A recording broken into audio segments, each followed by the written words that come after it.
ಎರಡು ಉತ್ತರಗಳನ್ನು ಬೆಸೆಯುವ ಕಾರ್ಯಕ್ರಮ ಇದೆ. ಒಂದು ಬೆಂಗಳೂರು ಉತ್ತರ ವಿಶ್ವವಿದ್ಯಾನಿಲಯ, ಮತ್ತೊಂದು ಉತ್ತರ ಕರ್ನಾಟಕದ ಕನ್ನಡ ವಿಶ್ವವಿದ್ಯಾನಿಲಯ. ಉತ್ತರಗಳು ಎರಡು ಸೇರ್ತಾ ಇದೆ. ಕೋಲಾರ ಜಿಲ್ಲೆ ನನ್ನ ನೆಚ್ಚಿನ ಜಿಲ್ಲೆ. ಸಾಕಷ್ಟು ವರ್ಷಗಳ ಕಾಲ ಸಾಕಷ್ಟು ನಾನು ಇಲ್ಲಿ ಓಡಾಡಿದ್ದೆ. ನಮ್ಮ ಹುಟ್ಟೂರು ಪಕ್ಕದ ದೊಡ್ಡಬಳ್ಳಾಪುರ ತಾಲೂಕು. ಹೀಗಾಗಿ ಕೋಲಾರದ ಜೊತೆಗೆ ಒಂದು ಅವಿನಾಭಾವ ಸಂಬಂಧ ಇದೆ. ಇಂಥ ಚಿನ್ನದ ನಾಡು ಕೋಲಾರದ ಕೇಂದ್ರ ಬಿಂದುವಾದ ಬೆಂಗಳೂರು ಉತ್ತರ ವಿಶ್ವವಿದ್ಯಾನಿಲಯದ ಇವತ್ತಿನ ಕಾರ್ಯಕ್ರಮ ಅನುಭವ ಮಂಟಪ ಉದ್ಘಾಟನಾ ಕಾರ್ಯಕ್ರಮ ಹಾಗೂ ಮೊದಲ ಉಪನ್ಯಾಸ ಕಾರ್ಯಕ್ರಮದ ದಿವ್ಯ ವೇದಿಕೆಯ ಮೇಲಿರುವ ನನ್ನ ಆತ್ಮೀಯ ಮಿತ್ರರು, ಮಾಧ್ಯಮದ ಗುರುಗಳು, ಈ ಉತ್ತರ ವಿಶ್ವವಿದ್ಯಾನಿಲಯದ ಮಾನ್ಯ ಕುಲಪತಿಗಳಾದಂತಹ ಪ್ರೊಫೆಸರ್ ಬಿ.ಕೆ. ರವಿ ಅವರೇ, ಈ ಉತ್ತರ ವಿಶ್ವವಿದ್ಯಾನಿಲಯದ ಈ ಸ್ನಾತಕೋತ್ತರ ಕೇಂದ್ರದ ನಿರ್ದೇಶಕರಾದಂತಹ ಪ್ರೊಫೆಸರ್ ಕುಸುಮಾ ಅವರೇ, ಕ್ಷಮಿಸಿ ಕುಮುದಾ ಅವರೇ, ಎರಡೂ ಒಂದೇ,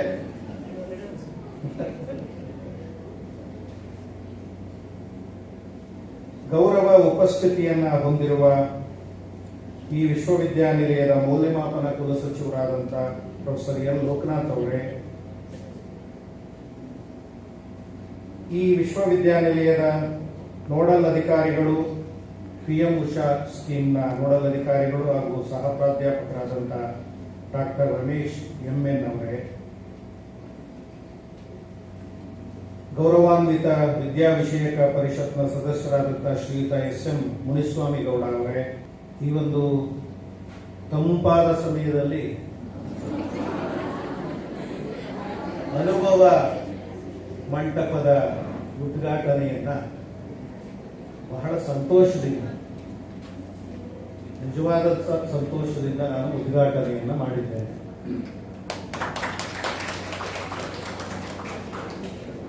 ಇದು ನಿಮ್ಮ ನೆಚ್ಚಿನ ಕುಲಪತಿಗಳ ಹಠ, ನೀವೇ ಬರಬೇಕು ಅಂತ ಹೇಳಿ. ಹೀಗಾಗಿ ಅವರ ಆತ್ಮೀಯತೆಯ ಕಟ್ಟಿಗೆ ಒಳಪಟ್ಟು ನಾನು ಇವತ್ತು ಇಲ್ಲಿ ಬಂದಿದ್ದೇನೆ. ಇವತ್ತು ನಮ್ಮ ಕಾರ್ಯಕಾರಿ ಸಮಿತಿಯ ಸಭೆ ಇತ್ತು. ಅದನ್ನ ಏನೋ ಜಾಣತನ ಮಾಡಿ ನೆನ್ನೆಗೆ ತಿಂದೋಡಿ ಮುಗಿಸಿ ನನಗೂ ಈ ವಿಶ್ವವಿದ್ಯಾಲಯಕ್ಕೆ ಬರಬೇಕು ಅಂತ ತುಂಬಾ ಆಸೆ ಇತ್ತು. ನನ್ನ ಗೆಳೆಯರು ಅನೇಕರು ಈ ಹಿಂದೆ ಇಲ್ಲಿ ಬೆಂಗಳೂರು ವಿಶ್ವವಿದ್ಯಾಲಯದ ಸ್ನಾತಕೋತ್ತರ ಕೇಂದ್ರ ಅಂತ ಇದ್ದಾಗ ಅನೇಕರು ಇಲ್ಲಿ ಅಧ್ಯಾಪಕರಾಗಿ ಕೆಲಸವನ್ನ ಮಾಡಿದ್ದಾರೆ. ಅವರೆಲ್ಲ ಕರೀತಾ ಇದ್ರು, ಆದರೆ ಬರೋಕ್ಕಾಗಿರಲಿಲ್ಲ. ಮತ್ತೆ ಈಗಿನ ಅಧ್ಯಾಪಕರುಗಳು, ಇವರ ಜೊತೆ ನಾನು ಸಾಕಷ್ಟು ಕೋಲಾರ ಜಿಲ್ಲೆಯ ಕ್ಷೇತ್ರ ಕಾರ್ಯವನ್ನು ನಾನು ಮಾಡಿದ್ದೇನೆ. ಈಗಾಗಲೇ ಹೇಳಿದಾಗೆ ನಿರೂಪಣೆ ಬಹಳ ಅಚ್ಚುಕಟ್ಟಾಗಿ ತುಂಬಾ ಸೊಗಸಾಗಿ ನಿರೂಪಣೆಯನ್ನು ಮಾಡಿದ್ರು ಮೇಡಮ್. ತಮ್ಮ ಹೆಸರು ನನಗೆ ನೇತ್ರಾವತಿ ನದಿ ಕರ್ನಾಟಕದ ಬಹಳ ಮುಖ್ಯವಾದ ನದಿ. ಕಾವೇರಿ ನದಿ ನಂತರ ತುಂಗಭದ್ರಾ ಆದಮೇಲೆ ನೇತ್ರಾವತಿಯ ದೊಡ್ಡ ನದಿ. ಬಹಳ ಸೊಗಸಾಗಿ ನಿರೂಪಣೆಯನ್ನ ಮಾಡ್ತಾರೆ. ಅಭಿನಂದನೆಗಳು ಮೇಡಮ್ ನಿಮಗೆ. ನಮ್ಮ ಯೂನಿವರ್ಸಿಟಿಲಿ ನಿಮ್ಮಂತವ್ರು ಇರಬೇಕಾಗಿತ್ತು. ಹೌದಾ? ನೋಡಿ, ಇಲ್ಲೂ ಸಂಬಂಧ ಇದೆ ಕನ್ನಡ ವಿಶ್ವವಿದ್ಯಾಲಯ. ಈಗಾಗಲೇ ಅವರು ಅನುಭವ ಮಂಟಪ ಅಂದ್ರೆ ಏನು, ಬಸವಣ್ಣ ಯಾಕೆ ನಮಗೆ ಮುಖ್ಯ ಆಗ್ತಾನೆ ಅನ್ನೋದನ್ನ ಬಹಳ ಸೂಚ್ಯವಾಗಿ ನಿಮಗೆ ತಿಳಿಸಿದ್ದಾರೆ.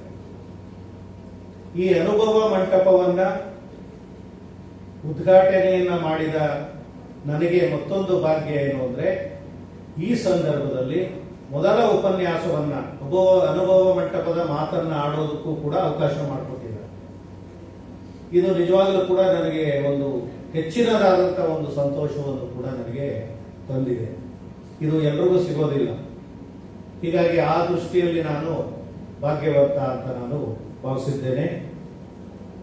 ಅನುಭವ, ಅನುಭಾವ ಅನ್ನುವಂಥ ಎರಡು ಶಬ್ದಗಳು ನಿಮ್ಮ ಅಧ್ಯಯನದಲ್ಲಿ ಕಾಣ್ತಾ ಹೋಗ್ತೀವಿ. ಅನುಭವ ಎಲ್ಲರಿಗೂ ಎಲ್ಲಾ ರೀತಿಯಲ್ಲೂ ಆಗ್ತದೆ.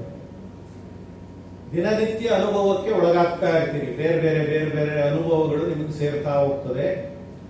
ಅನುಭವಗಳು ನಿಮ್ಮಲ್ಲಿ ಸೇರಿ ಹೆಚ್ಚಾದಂತೆಲ್ಲ ಅದನ್ನ ಅಳವಡಿಸಿಕೊಂಡು ಮತ್ತೊಬ್ಬರಿಗೆ ಮಾದರಿಯಾದರೆ ಅವರನ್ನು ನಾವು ಅನುಭಾವಿಗಳು ಅಂತ ನಾವು ಕರಿತೀವಿ. ಎಲ್ಲರೂ ಅನುಭವಿಗಳಾಗೋದಕ್ಕೆ ಸಾಧ್ಯ, ಆದರೆ ಅನುಭಾವಿಗಳಾಗೋದಕ್ಕೆ ಬಹಳ ಕಷ್ಟ. ಕರ್ನಾಟಕದ ಚರಿತ್ರೆಯಲ್ಲಿ ನಿಮಗೆ ಎಲ್ಲರಿಗೂ ಗೊತ್ತು, ಬಹಳ ಪ್ರಾಚೀನ ಕಾಲದಿಂದ ಇಂತಹ ಅನೇಕ ಅನುಭಾವಿಗಳು ನಮ್ಮ ನಡುವೆ ಆಗಿ ಹೋಗಿದ್ದಾರೆ. ಭಾರತದ ಎಲ್ಲಾ ರಾಜ್ಯಗಳಿಗೂ ಈ ಭಾಗ್ಯ ಸಿಕ್ಕಿಲ್ಲ. ಇದು ಕನ್ನಡ ನಾಡಿನ ಪುಣ್ಯ. ಈ ಅನುಭಾವಿಗಳು ಯಾಕೆ ನಮಗೆ ಮುಖ್ಯ ಆಗ್ತಾರೆ ಅಂದ್ರೆ, ಕಾಲದಿಂದ ಕಾಲಕ್ಕೆ ಮನುಷ್ಯ ಅನೇಕ ರೀತಿಯ ಬದಲಾವಣೆಗಳಿಗೆ ಒಳಗಾಗ್ತಾ ಹೋಗ್ತಾನೆ. ನೀವು ಮಾತಿಗೆ ಮುಂಚೆ ನಿಮ್ಮ ತಾತ ಮುತ್ತಾತಂದರಿಂದ ನೀವು ಜ್ಞಾಪಿಸ್ಕೊತಾ ಇರ್ತೀರಿ. ನಮ್ಮ ತಾತನ ಕಾಲದಲ್ಲಿ ಹಂಗಿತ್ತು, ನಮ್ಮ ಅಪ್ಪನ ಕಾಲದಲ್ಲಿ ಹಂಗಿತ್ತು, ನಾನು 2ನೇ ಕ್ಲಾಸಲ್ಲಿ ಇದ್ದಾಗ ಹಿಂಗಿತ್ತು ಅಂತೆಲ್ಲ ಜ್ಞಾಪಿಸ್ಕೊತೀರಿ. ನೀವು ಬೆಳೆದಂತೆಲ್ಲ ಹಿಂದಿನದನ್ನ ಜ್ಞಾಪಿಸ್ಕೊಂಡು ಹೋಗ್ತಾ ಇರ್ತೀರಿ. ಈ ಅನುಭಾವಿಗಳು ಏನ್ ಮಾಡ್ತಾರೆ, ನಮ್ಮ ನಡುವೆ ಹಿಂದಿನ ಜ್ಞಾನವನ್ನ, ಹಿಂದಿನ ಮೌಲ್ಯಗಳನ್ನ ನಮ್ಮವರೆಗೆ ತಂದು ನಮ್ಮ ಹತ್ತಿರ ಬಿಡ್ತಾರೆ. ಇದಕ್ಕೆ ನಮಗೆ ಅನುಭಾವಿಗಳ ಅಗತ್ಯ ಬಹಳ ಬೇಕು. ಈ ಕಾರಣದಿಂದ ಬಸವಣ್ಣನಿಗಿನ್ನ ಪೂರ್ವದಲ್ಲಿ ಬುದ್ಧ, ಮಹಾವೀರ, ಹೀಗೆ ಸಾಕಷ್ಟು ಜನ ಭಾರತದಲ್ಲಿ ದೊಡ್ಡ ಸಂಖ್ಯೆಯಲ್ಲಿ ಪುಣ್ಯ ಪುರುಷರು ಜನಿಸಿ ನಮಗೆ ಅವರ ಜ್ಞಾನ ಸಂಪತ್ತನ್ನು ಕೊಟ್ಟು ಹೋಗಿದ್ದಾರೆ. ಕರ್ನಾಟಕದಲ್ಲಿ ಅನೇಕ ಜನರನ್ನ ಹೆಸರನ್ನ ಹೇಳುವಾಗ ನಾವು ಪೂರ್ವಕ್ಕೆ ಹೋದಾಗ 12ನೇ ಶತಮಾನಕ್ಕೆ ಬಸವಾದಿ ಶರಣರ ಹೆಸರನ್ನು ನಾವು ಬಹಳ ಮುಖ್ಯವಾಗಿ ಜ್ಞಾಪಿಸ್ಕೊತೀವಿ. ಬಸವಾದಿ ಶರಣರು ನಮಗೆ ಯಾಕೆ ಮುಖ್ಯ ಆಗ್ತಾರೆ ಅಂದ್ರೆ, ಅವರ ತತ್ವಗಳನ್ನು ಓದಿದಾಗ ನಿಮಗೆ ಅವರು ಎಷ್ಟು ನಮಗೆ ಮುಖ್ಯ ಈ ಕಾಲಕ್ಕೆ ಅಂತ ಅನ್ನಿಸ್ತದೆ. ಈ ಶರಣರಿಗೆಲ್ಲ ನಾಯಕನಂತಿದ್ದವನು, ಅವರಿಗೆಲ್ಲ ದಾರಿಯನ್ನ ತೋರಿಸಿದವನು ಅವನು ಬಸವಣ್ಣ, ಬಸವೇಶ್ವರ, ಬಸವದಂಡಾಧೀಶ, ಹೀಗೆ ಅನೇಕ ಹೆಸರುಗಳಿಂದ ಬಸವಣ್ಣನನ್ನು ನಾವು ಕರೀತೇವೆ. ಹೀಗಾಗಿ 850 ವರ್ಷಗಳ ಮುಂಚೆನೆ ಬಸವಣ್ಣ ಇದ್ರೂ ಕೂಡ ಇವತ್ತಿಗೂ ಕೂಡ ಯಾಕೆ ನಮಗೆ ಬಸವಣ್ಣ ಪ್ರಸ್ತುತನಾಗ್ತಾನೆ ಅಂದ್ರೆ, ಅವನು ಮಾಡಿದಂತ ಕಾರ್ಯಗಳಿಂದ. 850 ವರ್ಷಗಳ ಮುಂಚಿನ ಸಮಾಜ ಬೇರೆ, ರಾಜಕೀಯ ವ್ಯವಸ್ಥೆ ಬೇರೆ, ಸಾಮಾಜಿಕ ವ್ಯವಸ್ಥೆ ಬೇರೆ, ಧಾರ್ಮಿಕ ವ್ಯವಸ್ಥೆ ಬೇರೆ. ಆದರೆ ಇವತ್ತು ನಾವು 21ನೇ ಶತಮಾನದಲ್ಲಿ ನಿಂತು ದಾಟಿ 22ನೇ ಶತಮಾನದಲ್ಲಿ ನಾವು ಈಗೇನು ಕಾಲಿಡ್ತಾ ಇದ್ದೀವಿ, ಇಂಥದ್ರಲ್ಲೂ ಕೂಡ ನಾವು 12ನೇ ಶತಮಾನದ ಬಸವಣ್ಣನನ್ನ ಯಾಕೆ ಜ್ಞಾಪಿಸಿಕೊಳ್ಬೇಕು ಅನ್ನುವಂಥ ಪ್ರಶ್ನೆ ನಿಮ್ಮೆಲ್ಲರಲ್ಲೂ ದೊಡ್ಡದಾಗಿ ಕಾಡಬಹುದು. ಇಂಥವರನ್ನ ನಾವು ಜ್ಞಾಪಿಸ್ಕೊಳ್ಳದಿರ ಮುಂದೆ ಹೋಗಬಹುದು, ಆದರೆ ಮುಂದೆ ಹೋದಾಗ ಮನುಷ್ಯತ್ವ ಅನ್ನೋದು ನಮ್ಮಲ್ಲಿ ಕಡಿಮೆ ಆಗ್ತಾ ಹೋಗ್ತದೆ. ಇವರೆಲ್ಲ ಕಾಲದಿಂದ ಕಾಲಕ್ಕೆ ಮನುಷ್ಯರನ್ನ ಮನುಷ್ಯರು ಅಂತ ಕರೆಸ್ಕೊಳ್ಳೋದಕ್ಕೆ ನಿಮಗೆ ಏನೇನು ಯೋಗ್ಯತೆಗಳಿರಬೇಕು ಅನ್ನೋದನ್ನ ಹೇಳಿಕೊಟ್ಟವರು ಈ ಮಹಾನುಭಾವರು. ಈ ಕಾರಣದಿಂದ ನಾವು ಬಸವಣ್ಣ ಮುಂತಾದಂತವರನ್ನ ಕಾಲದಿಂದ ಕಾಲಕ್ಕೆ ಜ್ಞಾಪಿಸ್ಕೋತಾ ನಮ್ಮನ್ನ ನಾವು ತಿದ್ದುಕೋತಾ ನಿಜವಾದ ಮನುಷ್ಯರಾಗೋದಕ್ಕೆ ಪ್ರಯತ್ನವನ್ನ ಪಡ್ತಾ ಇದ್ದೇವೆ. ನಾವು ನಿಜವಾದ ಮನುಷ್ಯರೇ ಅಂತ ನೀವು ಪ್ರಶ್ನೆ ಹಾಕೊಂಡಾಗ ನಿಮಗೆ ಉತ್ತರ ಸಿಗ್ತದೆ. ನಿಜವಾದ ಮನುಷ್ಯ ಹೇಗಿರಬೇಕು, ಮನುಷ್ಯರ ವೇಷದಲ್ಲಿರುವ ನಾವು ಈಗ ಹೇಗಿದ್ದೀವಿ ಅಂತ ನೀವು ಯೋಚನೆ ಮಾಡಬೇಕಾಗ್ತದೆ. ಹೀಗಾಗಿ ಸದಾ ನಮ್ಮ ಮನಸ್ಸನ್ನ ಜಾಗೃತಗೊಳಿಸುವ, ಎಚ್ಚರಿಕೆಯನ್ನು ಮೂಡಿಸುವ, ನಮ್ಮ ಆತ್ಮಸಾಕ್ಷಿಗೆ ಅನುಗುಣವಾಗಿ ನಮ್ಮನ್ನ ಸಿದ್ಧಗೊಳಿಸುವ ಶಕ್ತಿ ಬಸವಣ್ಣ, ಬುದ್ಧ, ಅಂಬೇಡ್ಕರ್, ಗಾಂಧಿ ಮುಂತಾದವರ ಬದುಕಿನಲ್ಲಿದೆ, ಮಾತಿನಲ್ಲಿದೆ, ಅವರ ಆದರ್ಶದ ನೋಟಗಳಲ್ಲಿ ಇವೆ. ಹೀಗಾಗಿ ಕಾಲದಿಂದ ಕಾಲಕ್ಕೆ ನಾವು ಇಂಥವರನ್ನ ಜ್ಞಾಪಿಸಿಕೊಂಡು ಬರ್ತಾ ಇದ್ದೇವೆ. ಹೀಗಾಗಿ ಬಸವಣ್ಣ ಇವತ್ತಿಗೆ ಅಷ್ಟೇ ಅಲ್ಲ, ಮುಂದೆ ಇನ್ನೂ 500 ವರ್ಷ ಕಳೆದರೂ ನಮಗೆ ಎದುರಾಗುವಂತ ಅನೇಕ ಪ್ರಶ್ನೆಗಳಿಗೆ ಬಸವಣ್ಣ ಉತ್ತರವಾಗಿ ನಮ್ಮ ಮುಂದೆ ನಿಲ್ತಾನೆ. ಈ ಕಾರಣಕ್ಕೆ ನಾವು ಧರ್ಮಾತೀತವಾಗಿ, ಜಾತ್ಯತೀತವಾಗಿ ಬಸವಣ್ಣನನ್ನ ನಾವು ಪದೇ ಪದೇ ಜ್ಞಾಪಿಸಿಕೊಳ್ಳುವಂತ ಒಂದು ಸಂದರ್ಭಗಳನ್ನು ಸೃಷ್ಟಿಸಿಕೊಳ್ಳಬೇಕಾಗ್ತದೆ. ಹೀಗಾಗಿ ಬೆಂಗಳೂರು ಉತ್ತರ ವಿಶ್ವವಿದ್ಯಾನಿಲಯ ತನ್ನ ವ್ಯಾಪ್ತಿಗೆ ಒಳಪಡುವ ವಿದ್ಯಾರ್ಥಿಗಳಲ್ಲಿ ಈ ರೀತಿಯ ಒಂದು ಜಾಗೃತಿಯನ್ನ ಮೂಡಿಸುವ ಸಲುವಾಗಿ ಅನುಭವ ಮಂಟಪ ಅನ್ನುವಂತ ಈ ಕಾರ್ಯಕ್ರಮವನ್ನ ಆಯೋಜಿಸಿ ಇದರ ಮೂಲಕ ನಿಮ್ಮಲ್ಲಿ ಜಾಗೃತಿಯನ್ನು ಮೂಡಿಸುವ ಪ್ರಯತ್ನ ಮಾಡಬೇಕು ಅನ್ನೋದು ಈ ಅನುಭವ ಮಂಟಪದ ಮುಖ್ಯವಾದ ಆಶಯ ಆಗಿದೆ. ಈ ಆಶಯ ಕಿಂಚಿತ್ತಾದರೂ ಈಡೇರಿದ್ರೆ ಕುಲಪತಿಗಳು ಶ್ರಮಪಟ್ಟು ಏನು ಅನುಭವ ಮಂಟಪವನ್ನ ಜಾರಿಗೆ ತಂದಿದ್ದಾರೆ, ಉದ್ಘಾಟನೆಗೆ ಅನುವು ಮಾಡಿಕೊಟ್ಟಿದ್ದಾರೆ, ಅವರ ಶ್ರಮ ಸಾರ್ಥಕ ಆಗುತ್ತೆ ಅಂತ ನಾನು ಭಾವಿಸಿದ್ದೇನೆ.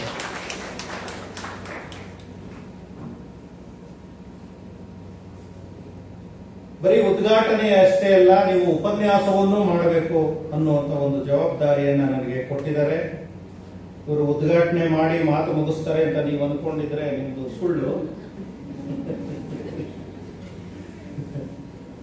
ನಿಮ್ ಕಷ್ಟ ಅರಿವಾಗ್ತದೆ. ನೀವೆಲ್ಲ ಹಳೆ ಪುಸ್ತಕಗಳನ್ನ ಈಗ ಓದೋದಕ್ಕಿಂತ ಹೆಚ್ಚಾಗಿ ಗಾಳಿ ಬೀಸ್ಕೊಳ್ಳೋದಕ್ಕೆ ಬಳಸ್ತಾ ಇರೋದು ನೋಡಿದ್ರೆ ಸಹಜ. ಕೋಲಾರ ಹೆಬ್ಬಡ್ಡೆಗಳಿಂದ ಕೂಡಿದ ಬೆಟ್ಟ ಗುಡ್ಡಗಳ ಪ್ರದೇಶ, ಸ್ವಲ್ಪ ಬಿಸಿಲಿನ ಪ್ರಖರತೆ ಜಾಸ್ತಿ. ನಮ್ಮ ಬಳ್ಳಾರಿಗಿನ್ನ ಕೊಂಚ ಕಡಿಮೆ ಇರ್ತದಷ್ಟೇ ಇಲ್ಲಿ ಬಿಸಿಲು. ಆದರೆ ಮಾಧ್ಯಮಗಳನ್ನ ನೋಡ್ತಾ ಇದ್ದಾಗ ಈ ಸರಿ ಕೋಲಾರ ಜಿಲ್ಲೆಯಲ್ಲೂ ಕೂಡ ಬಿಸಿಲಿನ ಕಡಿಮೆ ಇಲ್ಲ ಅನ್ನೋದು ಗೊತ್ತಾಗ್ತಾ ಇದೆ. ಇದು ಜಾಗತಿಕ ತಾಪಮಾನ ಏರ್ತಾ ಇರೋ ಪರಿಣಾಮ. ಮುಂದೆ ಏನಾಗ್ತದೆ ಆ ಬಸವಣ್ಣನೇ ಬಲ್ಲ. ಬಹಳ ಪ್ರಾಥಮಿಕವಾದಂತ ಕೆಲವೊಂದು ಮಾಹಿತಿಗಳನ್ನ ಬಸವಣ್ಣನಂದು ನಿಮಗೆ ಕೊಟ್ಟು ಯಾಕೆ ಅವನನ್ನು ಮುಖ್ಯ ಆಗ್ತಾನೆ ಅನ್ನೋದಕ್ಕೆ ಸಂಬಂಧಪಟ್ಟಂತೆ ಸ್ವಲ್ಪ ಹೊತ್ತು ನಿಮ್ಮ ಹತ್ರ ನಾನು ಮಾತಾಡೋದಕ್ಕೆ ಇಷ್ಟಪಡ್ತೇನೆ. ನಮ್ಮ ಕರ್ನಾಟಕ ಸರ್ಕಾರ ಮುಖ್ಯಮಂತ್ರಿಗಳಾದಂತಹ ಸನ್ಮಾನ್ಯ ಸಿದ್ದರಾಮಯ್ಯನವರ ಒಂದು ಅಭಿಲಾಷೆಯಂತೆ ಜನವರಿ 7ನೇ ತಾರೀಕು 2024ರಂದು ಬಸವಣ್ಣನನ್ನ ಸಾಂಸ್ಕೃತಿಕ ನಾಯಕ ಅಂತ ಘೋಷಣೆ ಮಾಡಿದೆ. ಹಾಗೆ ನೋಡಿದ್ರೆ ಕರ್ನಾಟಕದಲ್ಲಿ ಅನೇಕ ಸಾಂಸ್ಕೃತಿಕ ನಾಯಕರು ಪರಂಪರೆಯಲ್ಲಿ ಸಾಗಿ ಬಂದಿದ್ದಾರೆ. ಬಸವಣ್ಣನನ್ನೇ ಯಾಕೆ ಕರ್ನಾಟಕದ ಸಾಂಸ್ಕೃತಿಕ ನಾಯಕ ಬಸವಣ್ಣ ಅಂತ ಸರ್ಕಾರ ಘೋಷಣೆ ಮಾಡ್ತು ಅಂದ್ರೆ ಇದರ ಹಿಂದೆ ಅನೇಕ ಉದ್ದೇಶಗಳಿವೆ. ಈ ಕಾರಣದಿಂದ ಬಸವಣ್ಣನನ್ನ ಸಾಂಸ್ಕೃತಿಕ ನಾಯಕ ಅಂತ ಘೋಷಣೆಯನ್ನ ಮಾಡಿದರು. ಅದು ಯಾಕೆ ಅನ್ನೋದನ್ನ ಮುಂದೆ ನಾನು ಹೇಳ್ತೇನೆ. ನಿಮಗೆಲ್ಲ ಗೊತ್ತು, ಬಸವಣ್ಣ ವಿಜಯಪುರ ಅಂದ್ರೆ ಹಿಂದಿನ ವಿಜಾಪುರದ ಜಿಲ್ಲೆಯ ಬಾಗೇವಾಡಿಯಲ್ಲಿ ಜನಿಸ್ತಾ ಈಗ ಅವನು ಹುಟ್ಟಿದ ಸ್ಥಳವನ್ನ ಬಸವನ ಬಾಗೇವಾಡಿ ಅಂತಾನೆ ಸರ್ಕಾರ ನಾಮಕರಣ ಮಾಡಿದೆ. ಪ್ರಾಚೀನ ಕಾಲದಲ್ಲಿ ಇದು ಒಂದು ಅಗ್ರಹಾರ ಆಗಿತ್ತು. ಅಗ್ರಹಾರ ಅಂದ್ರೆ ಹಿಂದಿನ ಅಧಿಕಾರಿಗಳು, ಅರಸರು ಒಂದು ದೇವಾಲಯದ ನಿರ್ವಹಣೆಗೆ ಅಥವಾ ಕೆಲವು ಬ್ರಾಹ್ಮಣರ ಜೀವನೋಪಾಯಕ್ಕೆ ಒಂದು ಗ್ರಾಮವನ್ನ ದಾನವಾಗಿ ಕೊಟ್ಟಾಗ ಅವನ್ನ ಅಗ್ರಹಾರ ಅಂತ ಕರೀತಾ ಇದ್ರು. ಮೊದಲ ಆಹಾರ ಅಂತ ಅಗ್ರಹಾರ ಅಂತ. ಶೈವರಿಗೆ, ಶಿವ ದೇವಸ್ಥಾನಕ್ಕೆ ಅಥವಾ ವೀರಶೈವರಿಗೆ ಕೊಟ್ಟಂತ ಗ್ರಾಮಗಳನ್ನ ಪುರ ಅಂತ ಕರೀತಾ ಇದ್ರು. ಪುರ ಅಂತ ಯಾವ್ಯಾವ ಊರಿನ ಹೆಸರುಗಳು ಕೊನೆಯಾಗ್ತವೋ ಅವೆಲ್ಲ ಇಂಥವೇ. ಈ ತರ ಬೇರೆ ಬೇರೆ ಅದು ಚರಿತ್ರೆಯಲ್ಲಿ ನಿಮಗೆ ಗೊತ್ತಾಗ್ತದೆ. ಅದು ಹೀಗೆ ಒಂದು ಪ್ರಾಚೀನ ಅಗ್ರಹಾರ ಆಗಿತ್ತು. ಅಗ್ರಹಾರ ಮತ್ತೆ ಪುರಗಳು ಹಿಂದಿನ ಕಾಲದಲ್ಲಿ ಪ್ರಾಚೀನ ವಿದ್ಯಾಭ್ಯಾಸದ ಕೇಂದ್ರಗಳಾಗಿತ್ತು. ಈಗಿನ ಹಾಗೆ ಸರ್ಕಾರಿ ಶಾಲೆಗಳು ಬೇರೆ ಬೇರೆವು ಹಿಂದಿನ ಕಾಲದಲ್ಲಿ ಇರ್ತಿರ್ಲಿಲ್ಲ. ಆಶ್ರಮಗಳು, ಮಠಗಳು, ದೇವಾಲಯಗಳು ವಿದ್ಯೆಯನ್ನ ಕಲಿಸ್ಕೊಡುವಂತ ಕೇಂದ್ರಗಳಾಗಿರ್ತಿದ್ದು. ಹೀಗಾಗಿ ಈ ಬಾಗೇವಾಡಿ ಒಂದು ಪ್ರಾಚೀನವಾದ ಅಗ್ರಹಾರ ಆಗಿತ್ತು 12ನೇ ಶತಮಾನದಲ್ಲಿ. ಅವಾಗ ಆಳ್ವಿಕೆಯನ್ನ ನಡೆಸುತ್ತಿದ್ದಂತ ಅರಸರು ಕಲ್ಯಾಣ ಚಾಲುಕ್ಯರು ಮತ್ತೆ ಅವರ ಸಾಮಂತರು ಕಲಚೂರಿಗಳು ಅಂತೇಳಿ. ಇದು ಒಂದು ವಿದ್ಯಾಭ್ಯಾಸ ಕೇಂದ್ರವೂ ಕೂಡ ಆಗಿತ್ತು. ಇಂಥ ಒಂದು ಊರಿನಲ್ಲಿ ಆ ಊರಿನ ಒಡೆಯ ಮಾದಿರಾಜ ಅಂತ ಇರ್ತಾನೆ. ಇವನನ್ನ ಊರಿನ ಪ್ರಮುಖ ಐನೂರುವರು ಅಂತ ಕರೀತಾರೆ. ಊರಿನ ಆಡಳಿತವನ್ನೇ ನಡೆಸೋಕೆ ಈಗ ಹೇಗೆ ಗ್ರಾಮ ಪಂಚಾಯಿತಿ ಅಥವಾ ಜಿಲ್ಲಾ ಪಂಚಾಯಿತಿ ಅಂತಿದೆಯೋ ಆಗ ಒಂದು ಪ್ರದೇಶದ ಆಡಳಿತ ಸುಗಮವಾಗಿ ನಡೆಯೋದಕ್ಕೆ ಗ್ರಾಮ 300ವರು, ಗ್ರಾಮ 500ವರು ಈ ರೀತಿಯ ಸಂಖ್ಯೆಯ ಒಂದು ಸದಸ್ಯರುಗಳನ್ನ ಹೊಂದದಂತ ಒಂದು ಗುಂಪಿತ್ತು. ಅಂತ ಒಂದು ಗುಂಪಿನ ನಾಯಕನಾಗಿ ಮಾದಿರಾಜ ಇರ್ತಾನೆ. ಇವನು ಕಮ್ಮೆ ಕುಲದ ಬ್ರಾಹ್ಮಣರಲ್ಲಿ ಸುಮಾರು ಒಂದು 42 ಪಂಗಡಗಳು ಬರ್ತವೆ. ಅದರಲ್ಲಿ ಒಂದು ಪಂಗಡ ಕಮ್ಮೆ ಕುಲದ ಬ್ರಾಹ್ಮಣ ಅಂತೇಳಿ. ಇವನ ಪತ್ನಿ ಮಾದಲಾಂಬಿಕೆ ಅಂತ ಹೇಳಿ. ಇವರಿಬ್ಬರಿಗೆ ಮಾದಿರಾಜ ಮತ್ತೆ ಮಾದಲಾಂಬಿಕೆಗೆ ಮೊದಲು ಜನಿಸುವಂತದ್ದು ಒಬ್ಬಳು ಮಗಳು ನಾಗಲಾಂಬಿಕೆ ಅಂತ ಹೇಳಿ. ಆ ನಂತರ ಒಬ್ಬ ಮಗ ಹುಟ್ಟುತ್ತಾನೆ, ಅವನೇ ಬಸವಣ್ಣ. ಈ ಬಸವಣ್ಣ ಮತ್ತೆ ಇವನ ಅಕ್ಕ ನಾಗಲಾಂಬಿಕೆ ಇಬ್ಬರೂ ಕೂಡ ಜೀವನದಲ್ಲಿ ಜೊತೆ ಜೊತೆಯಾಗಿಯೇ ಸಾಗಿ ಸಾಧನೆಯನ್ನ ಮಾಡೋದಕ್ಕೆ ಇವಳು ಪ್ರೇರಣೆಯನ್ನ ಕೊಡ್ತಾಳೆ ಬಸವಣ್ಣನಿಗೆ. ಹೀಗಾಗಿ ಆದರ್ಶದ ಅಕ್ಕ ಅಂತ ಇವಳನ್ನ ಗುರುತಿಸ್ತಾರೆ. ಇವನು ನಂದೀಶ್ವರ ವ್ರತವನ್ನ ಮಾಡಿ ಇವರ ತಂದೆ ತಾಯಿಗಳು ಇವನ ಜನಿಸಿದ್ದಕ್ಕೆ ನಂದೀಶ್ವರನ ಮತ್ತೊಂದು ಹೆಸರಾದಂತ ಬಸವಣ್ಣ ಅನ್ನೋ ಹೆಸರನ್ನ ಇವನಿಗೆ, ಬಸವ ಅನ್ನೋ ಹೆಸರನ್ನ ತಂದೆ ತಾಯಿಗಳು ಇವನಿಗೆ ಇಡ್ತಾರೆ. ಇವನು ಯಾವ ಕಾಲದಲ್ಲಿ ಹುಟ್ಟಿದ, ಎಷ್ಟು ವರ್ಷ ಬದುಕಿದ್ದ ಬಸವಣ್ಣ, ಯಾವಾಗ ತೀರ್ಕೊಂಡ, ಇದರ ಬಗ್ಗೆ ವಿದ್ವಾಂಸರಲ್ಲಿ ಸಾಕಷ್ಟು ಗೊಂದಲಗಳಿವೆ. ಬೇರೆ ಬೇರೆ ದಾಖಲೆಗಳನ್ನು ಇಟ್ಕೊಂಡು ಪ್ರಾಚೀನ ಕರ್ನಾಟಕದ ವಿದ್ವಾಂಸರುಗಳು ತುಂಬಾ ಚರ್ಚೆಯನ್ನ ಮಾಡಿದ್ದಾರೆ. ಒಂದು ಸಾಮಾನ್ಯವಾಗಿ ಇದುವರೆಗೆ ನಂಬಿರುವಂತದ್ದು 1139 ನವೆಂಬರ್ 7ನೇ ತಾರೀಕು ಬಸವಣ್ಣ ಹುಟ್ಟದ ಅಂತ ಈಗ ತೀರ್ಮಾನ ಆಗಿದೆ. ಇದು ಇನ್ನು ಬೇರೆ ಬೇರೆ ಚರ್ಚೆ ಇದೆ. ಅಂದ್ರೆ ಇವತ್ತಿಗೆ ಬಸವಣ್ಣ ಹುಟ್ಟಿ 887 ವರ್ಷ 5 ತಿಂಗಳು 14 ದಿವಸ ಆಗಿದೆ. ಬಾಲ್ಯದಿಂದ ಇವನು ಬಹಳ ಬುದ್ಧಿವಂತ, ಸಮಾಧಾನ ಚಿತ್ತದವನು. ನಿಮ್ಮ ಹಾಗೆ ನೋಡಿ ಎಷ್ಟು ಚೆನ್ನಾಗಿ ಕೂತಿದ್ದೀರಿ. ಸೂಕ್ಷ್ಮ ಮನಸ್ಸಿನವನು ಇವನು. ಪ್ರತಿಯೊಂದನ್ನು ತರ್ಕಬದ್ಧವಾಗಿ ಆಲೋಚನೆ ಮಾಡ್ತಾ ಇದ್ದ ಬಾಲ್ಯದಲ್ಲೇ. ಇದು ಎಲ್ರಿಗೂ ಈ ಗುಣ ಇರೋದಿಲ್ಲ, ತರ್ಕಬದ್ಧವಾಗಿ ಆಲೋಚನೆ ಮಾಡೋದು. ಬಹಳಷ್ಟು ಜನ ಈ ರೀತಿಯ ನಿಮ್ಮ ಗುಂಪಿನಲ್ಲಿ ಇಂಥವ್ರನ್ನ ಪ್ರತಿಯೊಂದನ್ನು ತರ್ಕಬದ್ಧವಾಗಿ ಆಲೋಚನೆ ಮಾಡೋರ್ನ ನೀವೇನಂತೀರಿ? ಅಧಿಕ ಪ್ರಸಂಗಿ, ಹೆಡ್ಲಾಂಗ್ ಅಂತ ಕರಿತೀರಿ ಇವನ್ನ, ಅಲ್ವಾ? ಪ್ರತಿಯೊಂದನ್ನು ಪ್ರಶ್ನೆ ಮಾಡ್ತಾ ಇರ್ತಾರಂತೆ. ತಂದೆ ತಾಯಿನ ಪ್ರಶ್ನೆ ಮಾಡೋದು, ಇದ್ಯಾಕೆ ಹೀಗೆ, ಅದ್ಯಾಕೆ ಹಂಗ್ ಮಾಡ್ತಾ ಇದ್ದೀರಿ ಅಂತ. ಗುರುಗಳಿಗೆ ಪ್ರಶ್ನೆ ಮಾಡೋದು, ಸಹಪಾಠಿಗಳಿಗೆ ಪ್ರಶ್ನೆ ಮಾಡೋದು, ಹೀಗೆ ಮಾಡ್ತಾ ಇರ್ತಾನೆ. ಹೀಗಾಗಿ ಗುರುಗಳಿಗೆ ಇವನೇನು ಬಹಳ ವಿಶೇಷವಾಗಿದ್ದಾನಲ್ಲ ಹುಡುಗರ ಮಧ್ಯೆ, ಇವನು ಮುಂದೆ ಏನಾಗ್ತಾನೋ ಏನಪ್ಪ ಅಂತ ಬಹಳ ಆಶ್ಚರ್ಯ ಪಡ್ತಾ ಇರ್ತಾರಂತೆ ಅವ್ರು ನೋಡಿ. ಅದು ಸಹಜವಾಗಿಯೇ ಇವರ ಮನೆತನ ಕಮ್ಮೆ ಬ್ರಾಹ್ಮಣ ಕುಲ ಆದ್ರಿಂದ ಮನೆತನದಲ್ಲಿ ವೇದ, ಆಗಮ, ಪುರಾಣಗಳ ಅಭ್ಯಾಸ ಇವೆಲ್ಲ ಪ್ರತಿನಿತ್ಯ ನಡೀತಾ ಇರ್ತದೆ. ಆ ಸಂಗೀತ, ಸಾಹಿತ್ಯದ ಸಂಸರ್ಗ ಇರ್ತದೆ. ಅದು ಬಸವಣ್ಣನ ಮೇಲೆ ಪ್ರಭಾವವನ್ನು ಬೀರುತ್ತದೆ. ಬಹಳ ಚಿಕ್ಕ ವಯಸ್ಸಿನಲ್ಲೇ ಎಲ್ಲವನ್ನ ಕಲಿತಾನೆ. ಜ್ಞಾಪಕ ಶಕ್ತಿ ಇವನಿಗೆ ಅಧಿಕವಾಗಿದ್ದರಿಂದ ಗಣಿತದಲ್ಲಿ ಇವನು ಬಹಳ ಮುಂದೆ ಇರ್ತಾನೆ. ಲೆಕ್ಕದಲ್ಲಿ ನಾವೇ ಬಹಳ ಹಿಂದು ಗಣಿತದಲ್ಲಿ. ಬಾಗೇವಾಡಿಯ ಪಂಡಿತರು ಬಹಳ ಆಶ್ಚರ್ಯ ಪಡ್ತಾ ಇರ್ತಾರಂತೆ ಇವನ ಲೆಕ್ಕದ ಮೇಲಿನ ಜ್ಞಾನವನ್ನ ಕಂಡು. ಇವನಿಗೆ ಸಹಜವಾಗಿಯೇ ಬ್ರಾಹ್ಮಣ ಕೇರಿ ಆದಿದ್ದರಿಂದ ಆ ಕೇರಿಯವರು ಆ ಗ್ರಾಮದ ಇತರ ಕೇರಿಯವರ ಜೊತೆ ನಡ್ಕೊಳ್ತಾ ಇದ್ದಂತ ರೀತಿ ನೋಡಿ ಇವನಿಗೆ ಆಶ್ಚರ್ಯ ಆಗ್ತಾ ಇರ್ತದಂತೆ. ಯಾಕೆ ಈ ರೀತಿ ತಾರತಮ್ಯ ಮಾಡ್ತಾ ಇದ್ದಾರೆ, ಮೇಲು ಕೀಳು ಮಾಡ್ತಾ ಇದ್ದಾರೆ, ಯಾಕೆ ಇವರು ಅವರನ್ನ ಮುಟ್ಟಿಸ್ಕೊಳ್ಳಲ್ಲ, ಯಾಕೆ ಆ ಕೇರಿಯವರು ನಮ್ಮ ಕೇರಿಗೆ ಬಂದ್ರೆ ಟವಲ್ ಹೆಗಲ ಮೇಲೆ ಹಾಕೊಂಡು ತಲೆ ಬಗ್ಗಿಸಿ ನಡೀತಾರೆ. ಅವರು ನೆರಳೆ ಯಾಕೆ ನಮ್ಮ ಮೇಲೆ ಬೀಳಬಾರದು, ನಮ್ಮ ಜೊತೆ ಯಾಕೆ ಅವರು ಕೂತ್ಕೊಂಡು ಊಟ ಮಾಡಬಾರ್ದು, ನಾವು ಯಾಕೆ ಅವರನ್ನು ಮುಟ್ಟಬಾರದು, ಅಥವಾ ಅವ್ರು ಯಾಕೆ ನಮ್ಮನ್ನು ಮುಟ್ಟಬಾರದು, ನಮ್ಮ ಮನೆಗೆ ಯಾಕೆ ಬರಬಾರ್ದು, ಅವರು ನಾವು ಯಾಕೆ ಅವ್ರ ಮನೆಗೆ ಹೋಗ್ಬಾರ್ದು, ನಮ್ಮ ಜೊತೆ ಅವ್ರು ಯಾಕೆ ಊಟ ಮಾಡೋದಿಲ್ಲ, ಈ ರೀತಿಯ ನಮ್ಮ ದೇವಸ್ಥಾನದೊಳಗೆ ಅವ್ರು ಯಾಕೆ ಬರೋದಿಲ್ಲ, ಹೊರಗಡೆನೆ ನಿಂತಿರ್ತಾರೆ.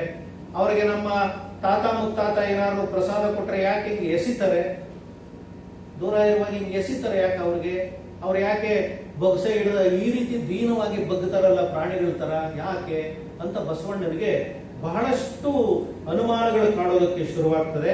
ಬಾಲ್ಯದಿಂದಲೇ ಅವನ ಮನಸ್ಸಿನಲ್ಲಿ ಇದರ ಬಗ್ಗೆ ಏನೋ ಒಂದು ನಿರ್ಧಾರವನ್ನ ತಗೊಳ್ಳೋದಕ್ಕೆ ಇದು ಅವನಿಗೆ ದೊಡ್ಡ ಕಾರಣ ಆಗ್ತದೆ.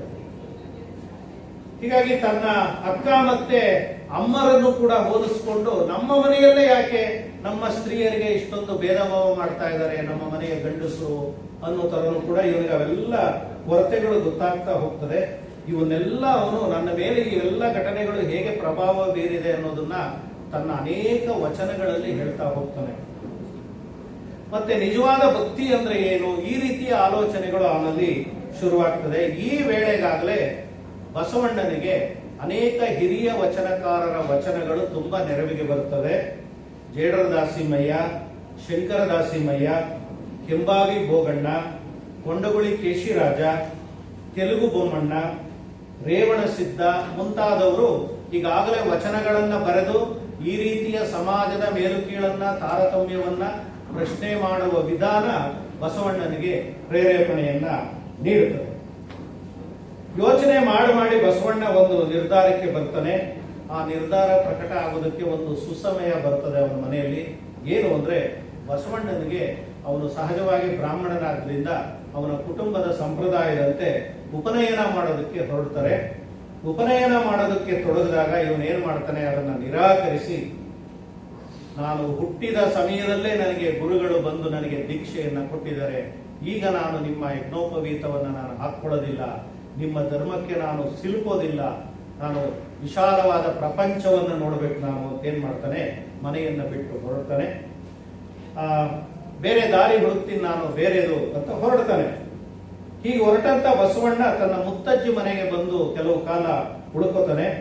ನಂತರ ಅವನ ಅಕ್ಕ ನಾಗಲಾಂಬಿಕೆ ತನ್ನ ಗಂಡ ಶಿವಸ್ವಾಮಿ ಅಂತ ನಾಗಲಾಂಬಿಕೆಯ ಗಂಡ, ಅವರಿಬ್ರು ಕೂಡ ಏನ್ ಮಾಡ್ತಾರೆ, ಬಸವಣ್ಣನ ಹತ್ರಕ್ಕೆ ಹೋಗಿ ಆಶ್ರಯವನ್ನ ಪಡಿತಾರೆ. ಅವರು 3 ಜನರು ಏನ್ ಮಾಡ್ತಾರೆ, ಕೃಷ್ಣ ಮತ್ತೆ ಮಲಪ್ರಹಾರಿ ನದಿ ಕೂಡುವಂತ ಕೂಡಲ ಸಂಗಮ ಕ್ಷೇತ್ರಕ್ಕೆ ಬರ್ತಾರೆ. ಈ ಕೂಡಲ ಸಂಗಮ ಈಗಿರುವ ಕೂಡಲ ಸಂಗಮವೇ, ಈ ಹಿಂದೆ 35 ಕಿಲೋಮೀಟರ್ ಹಿಂಭಾಗದಲ್ಲಿ ಇರುವಂತ ಕೂಡಲ ಸಂಗಮವೇ ಅನ್ನುವಂತ ಚರ್ಚೆನೂ ಕೂಡ ಇದೆ. ಅದನ್ನ ಚಿಕ್ಕ ಸಂಗಮ ಅಂತ ಕರೀತಾರೆ. ಈಗ ಆ ಆಲಮಟ್ಟಿ ಅಣೆಕಟ್ಟೆಯಲ್ಲಿ ಚಿಕ್ಕ ಸಂಗಮ ಮುಳುಗಿ ಹೋಗಿದೆ. ಇದು ಇನ್ನೂ ಗೊಂದಲ ಇದೆ, ಆ ಸ್ಥಳದಲ್ಲಿ ಎಲ್ಲಿ ಬಸವಣ್ಣ ಐಕ್ಯ ಆಗಿದ್ದು ಅಂತ ಹೇಳಿ. ಈ ಕೂಡಲ ಸಂಗಮವು ಕೂಡ ಪ್ರಸಿದ್ಧವಾದಂತ ವಿದ್ಯಾಕೇಂದ್ರ.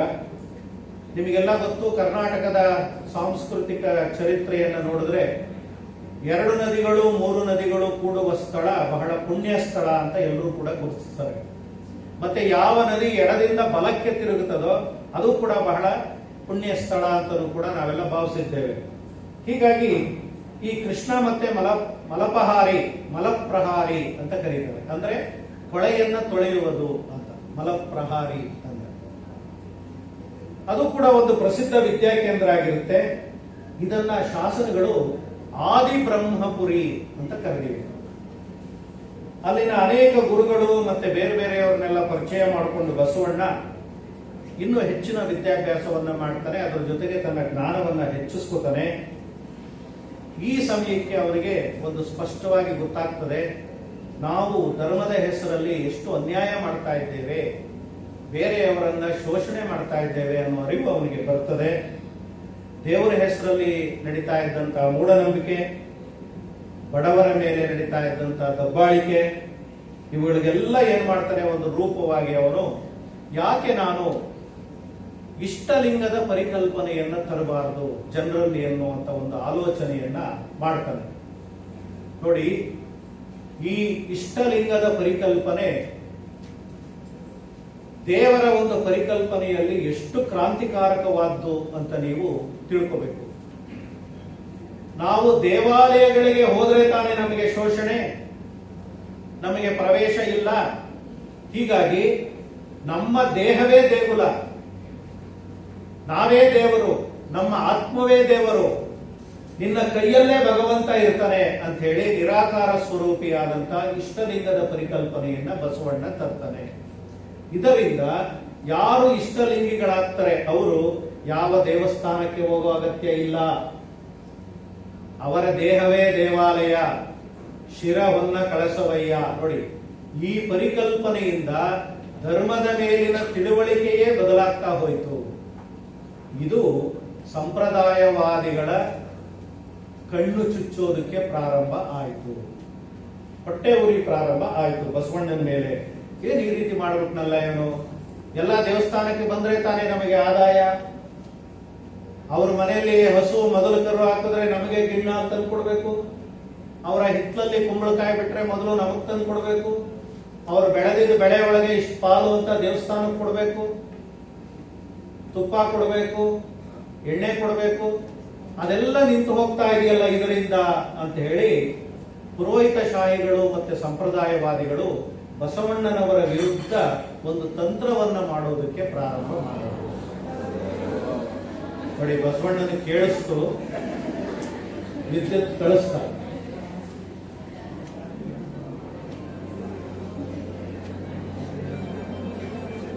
ನೋಡಿ, ಅವಾಗ ಸ್ಥಾವರ ಲಿಂಗ ಅನ್ನೋದು ಬಹಳ ದೊಡ್ಡದಾದ ಸಂಪ್ರದಾಯ ಆಗಿತ್ತು.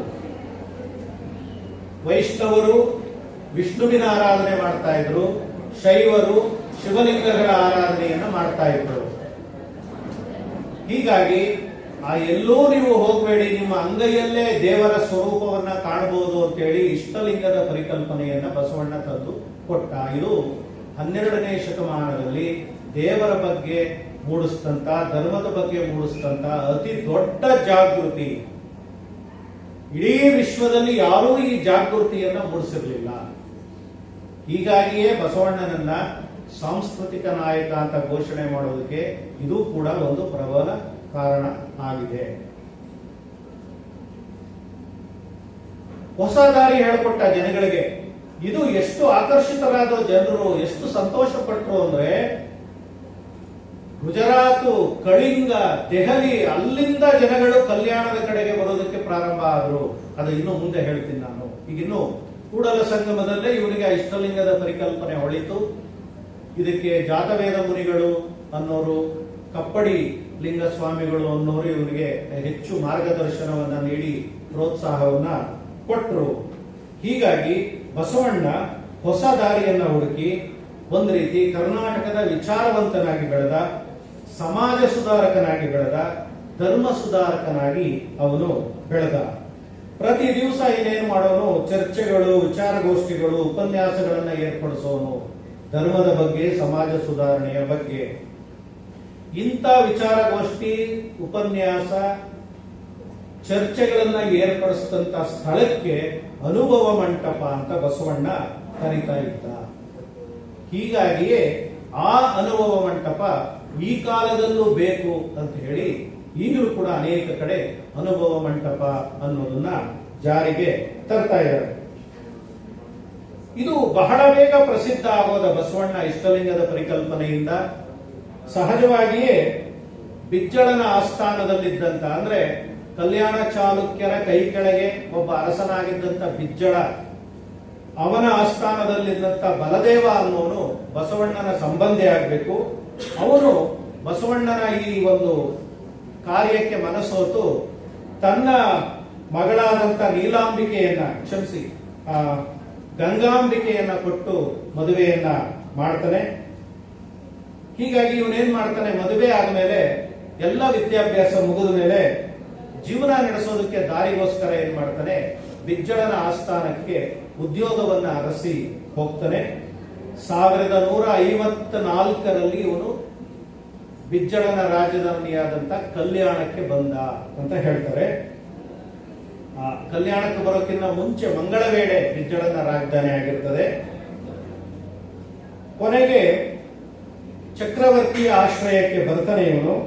ಆ ಆಶ್ರಯಕ್ಕೆ ಬರುವುದಕ್ಕೆ ಒಂದು ಘಟನೆಯನ್ನು ಎಲ್ಲಾ ಕವಿಗಳು ವರ್ಣನೆ ಮಾಡ್ತಾರೆ. ಏನು ಆ ಘಟನೆ ಅಂದ್ರೆ, ಕೆಲಸ ಕೇಳಿಕೊಂಡು ಬಿಜ್ಜಳನ ಆಸ್ಥಾನಕ್ಕೆ ಬರೋ ಸಮಯದಲ್ಲಿ ಇದಕ್ಕೆ ಇವನ ಮಾವ ಬಲದೇವ ಸಹಾಯ ಮಾಡಿರ್ತಾನೆ. ಬಹುಶಃ ಪಾಸ್ ಗೀಸ್ ಕೊಡಿಸಿರ್ತಾನೆ ಆಸ್ಥಾನದೊಳಗೆ ಬರೋದಕ್ಕೆ. ಬರೋ ಸಮಯದಲ್ಲಿ ಆಸ್ಥಾನದಲ್ಲಿ ಗುಜು ಗುಜು ಗುಜು ಗುಜು ಪ್ರಾರಂಭ ಆಗಿರುತ್ತೆ. ಒಬ್ಬರು ಮುಖ ಒಬ್ಬರು ನೋಡ್ತಾ ಇರ್ತಾರೆ. 4-6 ಜನ ಪಂಡಿತರು ಬೆವರು ಸುರಿಸ್ಕೊಂಡು ಲೆಕ್ಕವನ್ನ ಹಾಕ್ತಾ ಇರ್ತಾರೆ. ಅವರಿಗೆ ಏನು ಪರಿಹಾರ ಸಿಕ್ಕಿರೋದಿಲ್ಲ. ಬಸವಣ್ಣ ಏನ್ ಮಾಡ್ತಾನೆ, ಸುಮ್ಮನೆ ಅವ್ರ ಹಿಂದೆ ಹೋಗಿ ನಿಂತ್ಕೋತಾನೆ. ಅವ್ರು ಏನು ಲೆಕ್ಕ ಮಾಡ್ತಾ ಇದ್ದಾರೆ ಅನ್ನೋದನ್ನ ಗಮನಿಸ್ತಾನೆ. ಅವ್ರು ಏನು ದೋಷ ಮಾಡ್ತಾ ಇದ್ದಾರೆ, ಎಲ್ಲಿ ತಪ್ಪುತ್ತಾ ಇದ್ದಾರೆ ಲೆಕ್ಕದಲ್ಲಿ ಅನ್ನೋದು ಕ್ಷಣದಲ್ಲೇ ಗುರುತಿಸ್ತಾನೆ ಬಸವಣ್ಣ. ತಕ್ಷಣ ಅವನು ನಾನು ಸರಿ ಮಾಡಿಕೊಡ್ತೀನಿ ಅಂತೇಳಿ ಆ ಲೆಕ್ಕವನ್ನ ಸರಿ ಮಾಡಿ ಕೊಡ್ತಾನೆ. ಇದರಿಂದ ಎಲ್ಲರೂ ಕೂಡ ಆಶ್ಚರ್ಯ ಆಗ್ತದೆ. 3-4 ದಿವಸದಿಂದ ನಾವು ಸರಿ ಮಾಡಕ್ಕಾಗದೇ ಇರೋ ಲೆಕ್ಕವನ್ನ ಇವರು ಒಂದು ಕ್ಷಣದಲ್ಲಿ ಬಿಡಿಸುತ್ತಲ್ಲ ಬಸವಣ್ಣ ಅಂತೇಳಿ ಬಿಜ್ಜಳದಿಗೂ ಕೂಡ ಅವನಿಗೆ ಆಶ್ಚರ್ಯ ಆಗಿ ಭಂಡಾರಿಯನ್ನಾಗಿ ನೇಮಿಸ್ಕೋತಾರೆ ತನ್ನ ಆಸ್ಥಾನದಲ್ಲಿ. ಭಂಡಾರಿ ಅಂದ್ರೆ ಹಣಕಾಸಿನ ಲೆಕ್ಕವನ್ನ ಇಡುವವನು, ಅವನನ್ನ ನೇಮಿಸ್ಕೋತಾನೆ. ಈ ಭಂಡಾರಿಯ ಒಂದು ಉದ್ಯೋಗ ಬಸವಣ್ಣ ಮಾಡಬೇಕು ಅನ್ಕೊಂಡಿದ್ದಂತ ಕಾಯಕಕ್ಕೆ ದೊಡ್ಡ ಪ್ರೋತ್ಸಾಹವನ್ನ ಕೊಡ್ತದೆ. ಈ ಸಂದರ್ಭದಲ್ಲಿ ಬಸವಣ್ಣ ದಿನೇ ದಿನೇ ಅರಸನ ಒಲವನ್ನ ಗಳಿಸಿಕೊಂಡು ಅನೇಕ ಜನರ ಪ್ರೀತಿಯನ್ನ ಸಂಪಾದಿಸಿಕೊಂಡು ಸಮಾಜದಲ್ಲಿ ದೊಡ್ಡ ಸ್ಥಾನಕ್ಕೆ ಏರ್ತಾ ಇರ್ತಾನೆ. ಸಮಾಜದಲ್ಲಿ ಧರ್ಮದಲ್ಲಿ ಅನೇಕ ಬದಲಾವಣೆಗಳನ್ನ ತರ್ತಾ ಇರ್ತಾನೆ. ಅದೇ ಸಮಯದಲ್ಲೇ ಇವನಿಗೆ ಶತ್ರುಗಳು ಹೆಚ್ಚಾಗ್ತಾ ಹೋಗ್ತಾರೆ ಬಸವಣ್ಣನಿಗೆ. ಇದು 2 ಏಕಕಾಲದಲ್ಲಿ ನಡೀತಾ ಇರ್ತದೆ. ಬಸವಣ್ಣ ಅದಕ್ಕೆಲ್ಲ ಏನು ತಲೆ ಕೆಡಿಸ್ಕೊಳ್ಳೋದಿಲ್ಲ, ತನ್ನ ಕೆಲಸ ತಾನು ಮಾಡ್ತಾ ಇರ್ತಾನೆ. ಹೀಗಾಗಿ ಮುಂದೆ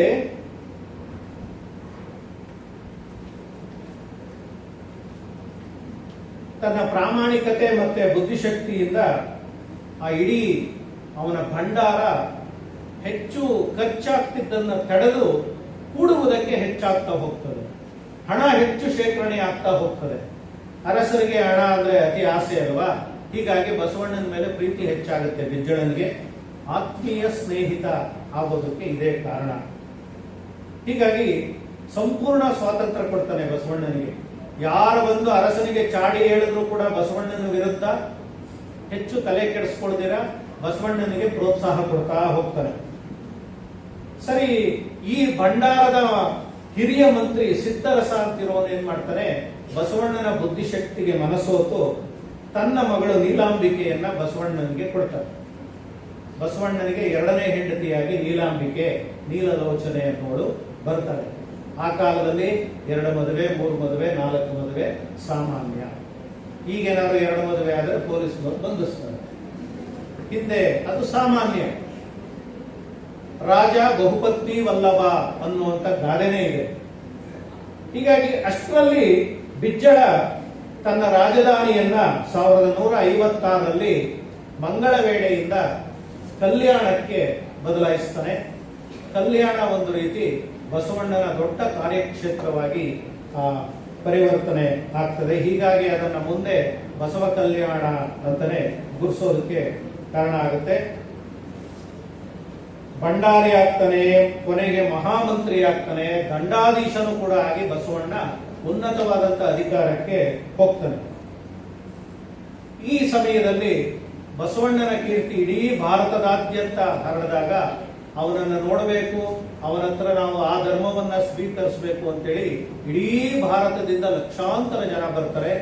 1,96,000 ಜನ ಕಲ್ಯಾಣಕ್ಕೆ ಬಂದರು ಅಂತೇಳಿ ಅನೇಕ ಕವಿಗಳು ಹೇಳ್ತಾರೆ. ಬಸವಣ್ಣನ ಪ್ರಭಾವಕ್ಕೆ ಒಳಗಾಗಿ ಅಷ್ಟು ಜನ ಬಂದ್ರು ಅಂತ. ಉದಾಹರಣೆ, ಕಾಶ್ಮೀರದಿಂದ ಮಹದೇವ ಭೂಪಾಲ ಅನ್ನೋನ್ ಬರ್ತಾನೆ, ಗುಜರಾತಿಂದ ಆದಯ್ಯ ಅನ್ನೋನ್ ಬರ್ತಾನೆ, ಕಳಿಂಗದಿಂದ ಮುರುಳಶಂಕರ ಅನ್ನೋನ್ ಬರ್ತಾನೆ, ಆಂಧ್ರದಿಂದ ಅನೇಕ ಜನ ಬರ್ತಾರೆ. ಮೈದುನ ರಾಮಯ್ಯ ಮುಂತಾದವರೆಲ್ಲ, ತೆಲುಗು ಬೊಮ್ಮಯ್ಯ ಇವರೆಲ್ಲ ಆಂಧ್ರದಿಂದ ಬರ್ತಾರೆ. ಹೀಗೆ ಎಲ್ಲಾ ಜಾತಿ ಕಸುಬಿನ ಜನರು ಕಲ್ಯಾಣಕ್ಕೆ ಬರೋದಕ್ಕೆ ಶುರುವಾಗ್ತಾರೆ. ಕಲ್ಯಾಣ ಒಂದು ರೀತಿ ಧಾರ್ಮಿಕವಾಗಿ ಯಾರು ಹೊಸತನವನ್ನ ಸಾಧಿಸಬೇಕು ಅಂತಾರೆ ಅವರೆಲ್ಲರಿಗೂ ಒಂದು ಕೇಂದ್ರವಾಗಿ ಬೆಳೀತಾ ಹೋಗ್ತದೆ ಕಲ್ಯಾಣ ಅನ್ನುವಂಥದ್ದು. ಬಸವಣ್ಣ ಯಾಕೆ ಸಾಂಸ್ಕೃತಿಕ ನಾಯಕ ಆದ ಅನ್ನೋದಕ್ಕೆ ಮತ್ತೊಂದು ಪ್ರಬಲ ಕಾರಣ ಏನು ಅಂದ್ರೆ, ನೀವು ಯಾರು ಏನೇ ಕೆಲಸವನ್ನ ಮಾಡ್ತಾ ಇರ್ರಿ, ಅದನ್ನ ಸಮಾಜ ನಿಮ್ಮನ್ನ ಅದು ಕೀಳು ಕೆಲಸ ಅಂತ ಗುರುತಿಸಿರ್ಬೋದು, ಆದ್ರೆ ಆ ಕೆಲಸದಲ್ಲೇ ನೀವು ಭಗವಂತನನ್ನ ಕಾಣಬಹುದು ಅನ್ನೋದನ್ನ ಹೇಳಿಕೊಟ್ಟ ಅವನು. ನಮ್ಮ ಸಮಾಜ ಕುಲಕಸುಬುಗಳ ಸಮಾಜ. ಇವತ್ತಿನ ಬಹುತೇಕ ಜಾತಿಗಳು ಎಲ್ಲ ಕುಲಕಸುಬಿನಿಂದ ಬಂದಂತ ಜಾತಿಗಳೇ ಆಗಿವೆ. ಇದನ್ನ ನೀವು ಗಮನಿಸಬಹುದು. ಈಗ ಆಧುನಿಕ ವಿದ್ಯಾಭ್ಯಾಸದ ಪರಿಣಾಮವಾಗಿ, ಬೇರೆ ಬೇರೆ ಉದ್ಯೋಗದ ಪರಿಣಾಮವಾಗಿ ನಾವಿವತ್ತು ಬೇರೆ ಬೇರೆ ಕೆಲಸಗಳನ್ನು ಆಶ್ರಯಿಸ್ತಾ ಇದ್ದೀವಿ. ಆದರೆ ಪೂರ್ವ ಕಾಲದಲ್ಲಿ ಕುಂಬಾರನ ಮಗ ಕುಂಬಾರ ಆಗಬೇಕಾಗಿತ್ತು, ಗಾಣಿಗನ ಮಗ ಗಾಣಿಗನೇ ಆಗಬೇಕಾಗಿತ್ತು, ಬಡಗಿಯ ಮಗ ಬಡಗಿ, ಚಮ್ಮಾರನ ಮಗ ಚಮ್ಮಾರ, ಒಡ್ಡರ ಮಗ ಒಡ್ಡ. ನೋಡಿ, ನಾಯಿಂದರ ಮಕ್ಕಳು ನಾಯಿಂದರೇ ಆಗಬೇಕಾಗಿತ್ತು. ಅದು ಇದನ್ನೇ ಕುಲಕಸುಬು ಅಂತ ಕರೆಯುವಂಥದ್ದು. ಯಾವುದೋ ಕಾಲದಲ್ಲಿ ಅವರು ಹೊಟ್ಟೆಪಾಡಿಗೆಯ ಒಂದು ಕಸುಬನ್ನ ಹಿಡ್ಕೊಂಡ್ರೆ ಮುಂದೆ ಆ ಕಸುಬುಗಳು ಅವರ ಜಾತಿ ಸೂಚಕವೇ ಆಗಿಬಿಟ್ಟವು. ಇದು ಬಸವಣ್ಣನನ್ನ ತುಂಬಾ ಕಾಡ್ತಾ ಇತ್ತು.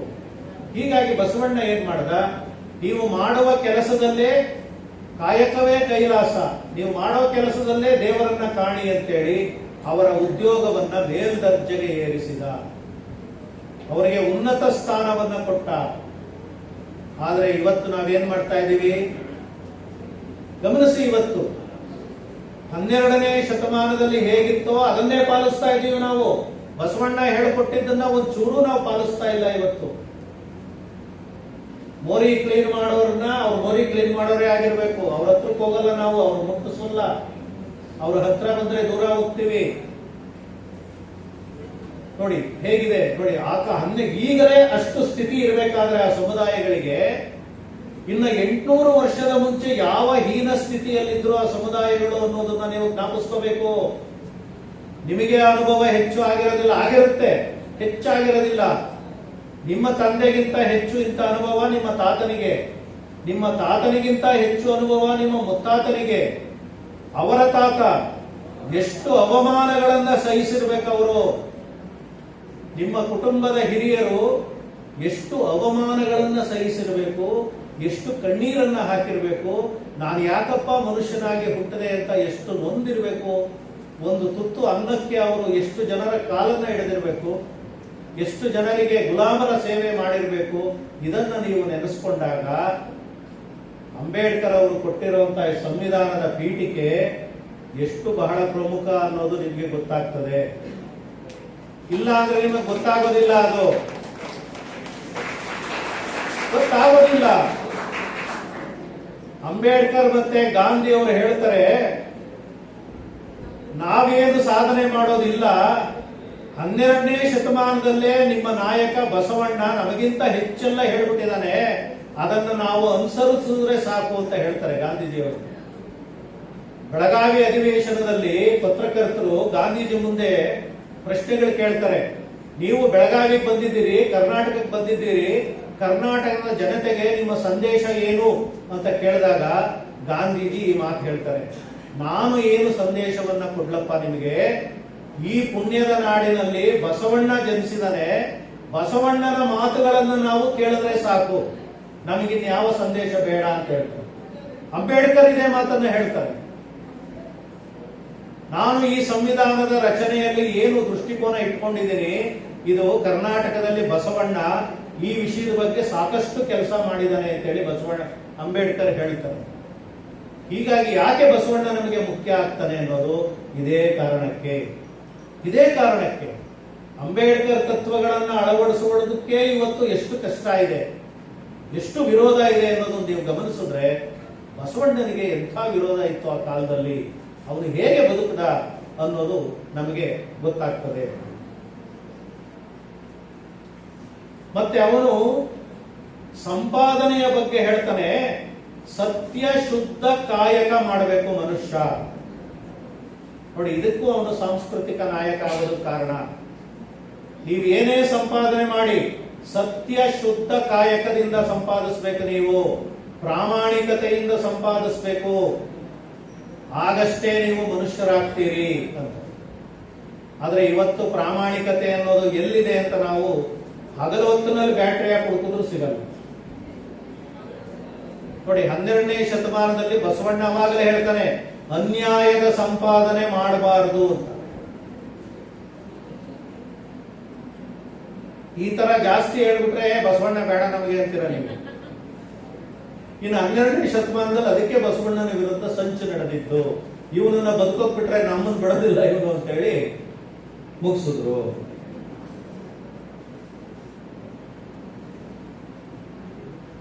ಪೂಜೆಗಿಂತ ಕೆಲಸ ಮುಖ್ಯ ಅಂತಾನೆ.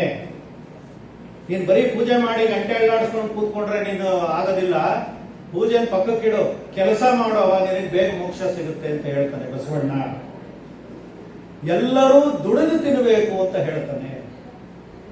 ದುಡಿದಿರ ಒಂದು ತುತ್ತನ್ನು ನೀವೇನಾದ್ರು ತಿಂದ್ರೆ ನಿಮ್ಮಂತ ಪಾಪಿಗಳು ಮತ್ತೊಬ್ಬರಿಲ್ಲ ಅಂತ ಹೇಳ್ತಾನೆ. ಹೀಗಾಗಿ ಈ ತತ್ವವನ್ನ ನಂಬದಂತ ಶರಣರು ಎಲ್ಲರೂ ದುಡಿಮೆಯನ್ನ ಅವಲಂಬಿಸಿ ಬದುಕೋದಕ್ಕೆ ಶುರು ಮಾಡ್ತಾರೆ. ಯಾಕೆ? ಇಡೀ ಸಮಾಜದಲ್ಲಿ ಎಲ್ಲ ದುಡಿಮೆಯನ್ನ ಮಾಡೋದಕ್ಕೆ ಪ್ರಾರಂಭ ಆದಾಗ ಕಸುಬು ಮತ್ತೆ ಕಲೆ ಹೆಚ್ಚಾಗ್ತಾ ಹೋಗ್ತದೆ. 12ನೇ ಶತಮಾನದಲ್ಲಿ ಬಿಜ್ಜಳನಿಗೆ, ಅರಸನಿಗೆ ಬರುವಂತ ತೆರಿಗೆ ಅತಿ ಹೆಚ್ಚಾಗ್ತದೆ. ಅರಮನೆ ಭಂಡಾರದಿಂದ ತುಂಬಿ ತುಳುಕುತ್ತಂತೆ ಜನ ಕೊಡುವಂತ ತೆರಿಗೆಯಿಂದ. ಯಾಕಂದ್ರೆ ಅಷ್ಟು ಸಂಪಾದನೆ ಪ್ರಾರಂಭ ಆಗ್ತದೆ. ಹೀಗಾಗಿ ಗೌರವದಿಂದ ವೃತ್ತಿಯನ್ನ ಕಾಣೋದಕ್ಕೆ ಪ್ರಾರಂಭ ಮಾಡ್ತಾರೆ. ಇವತ್ತು ಯಾರಾದ್ರೂ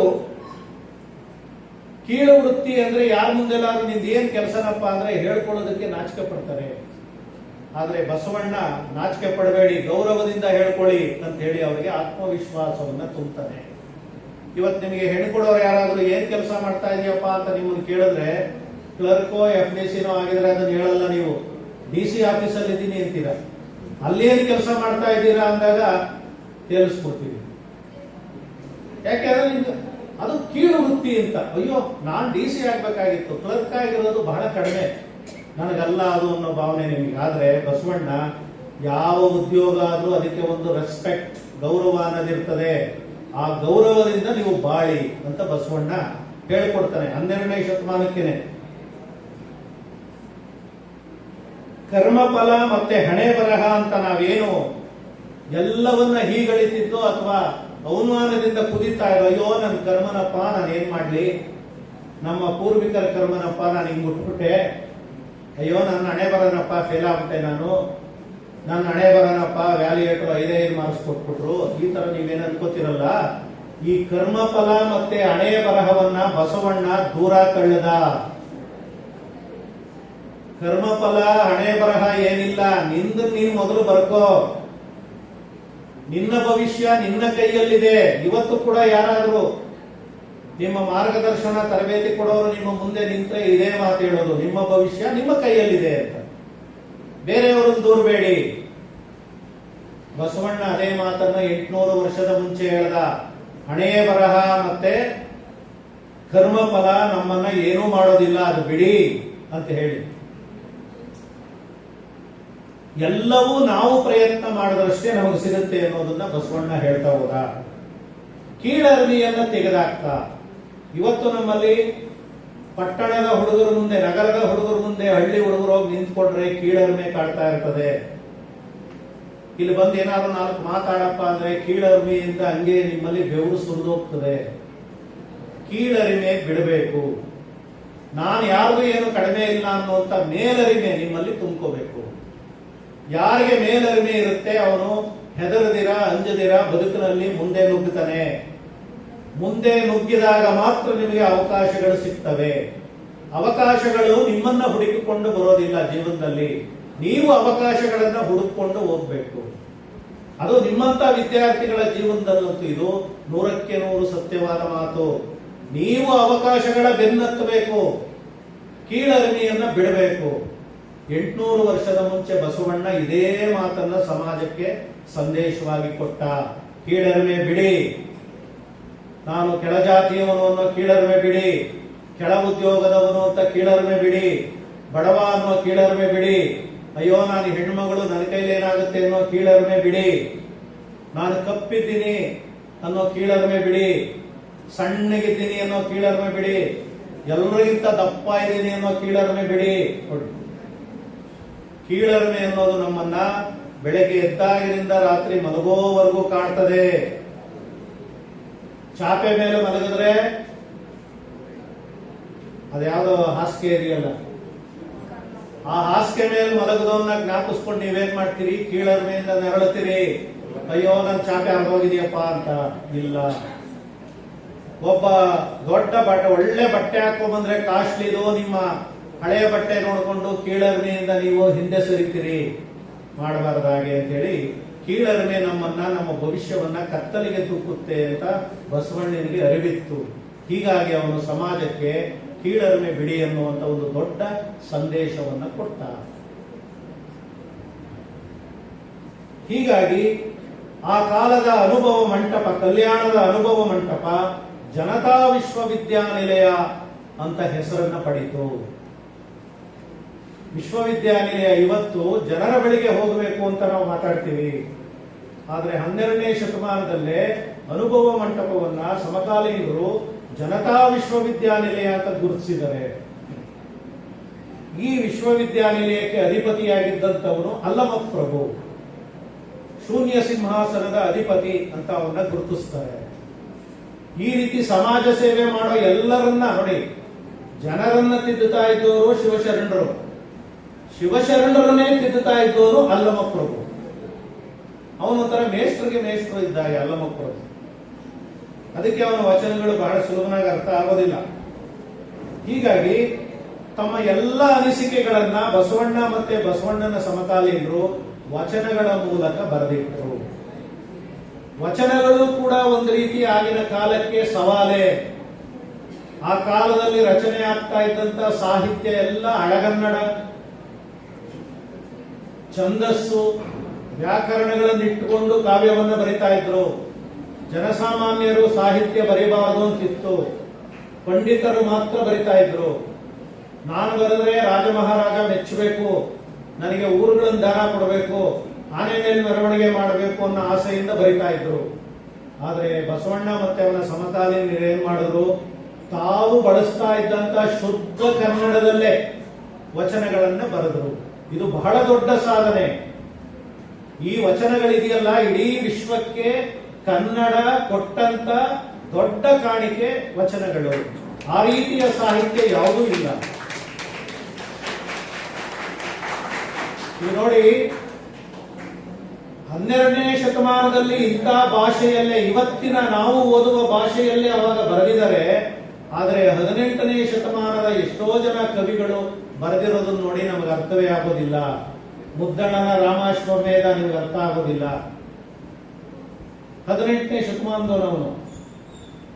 ಆದ್ರೆ 12ನೇ ಶತಮಾನದಲ್ಲಿ ಬರೆದಿರೋದೇ ನಾವು ನೀವು ಸುತ್ತಮುತ್ತ ಇರೋರು ಕೂತ್ಕೊಂಡು ಬರೆದಂಗಿದೆ ವಚನಗಳು. ವಚನಗಳ ಎಷ್ಟೋ ಶಬ್ದಗಳು ಇವತ್ತು ಕೂಡ ನಾವು 100ಕ್ಕೆ 100 ಬಳಸ್ತಾ ಇದ್ದೀವಿ. ಹೀಗಾಗಿ ಮುಕ್ತವಾದ ಮಾತು, ನನಗೇನನ್ಸುತ್ತೆ ಅದನ್ನ ನಾನು ಒಲಿದಂತೆ ಹಾಡುವೆ ಅಂತಾನೆ ಬಸವಣ್ಣ. ನಾನು ಒಲಿದಂತೆ ಹಾಡುವೆ, ನನಗೇನು ಇಷ್ಟ ಬರುತ್ತೋ ಹಾಗೆ ಹಾಡಿದ್ದೀನಿ, ನಿನಗೆ ಇಷ್ಟ ಇದ್ರೆ ಕೇಳು, ಕಷ್ಟ ಇದ್ರೆ ಕಿವಿ ಮುಚ್ಚುವ ಅಂತ.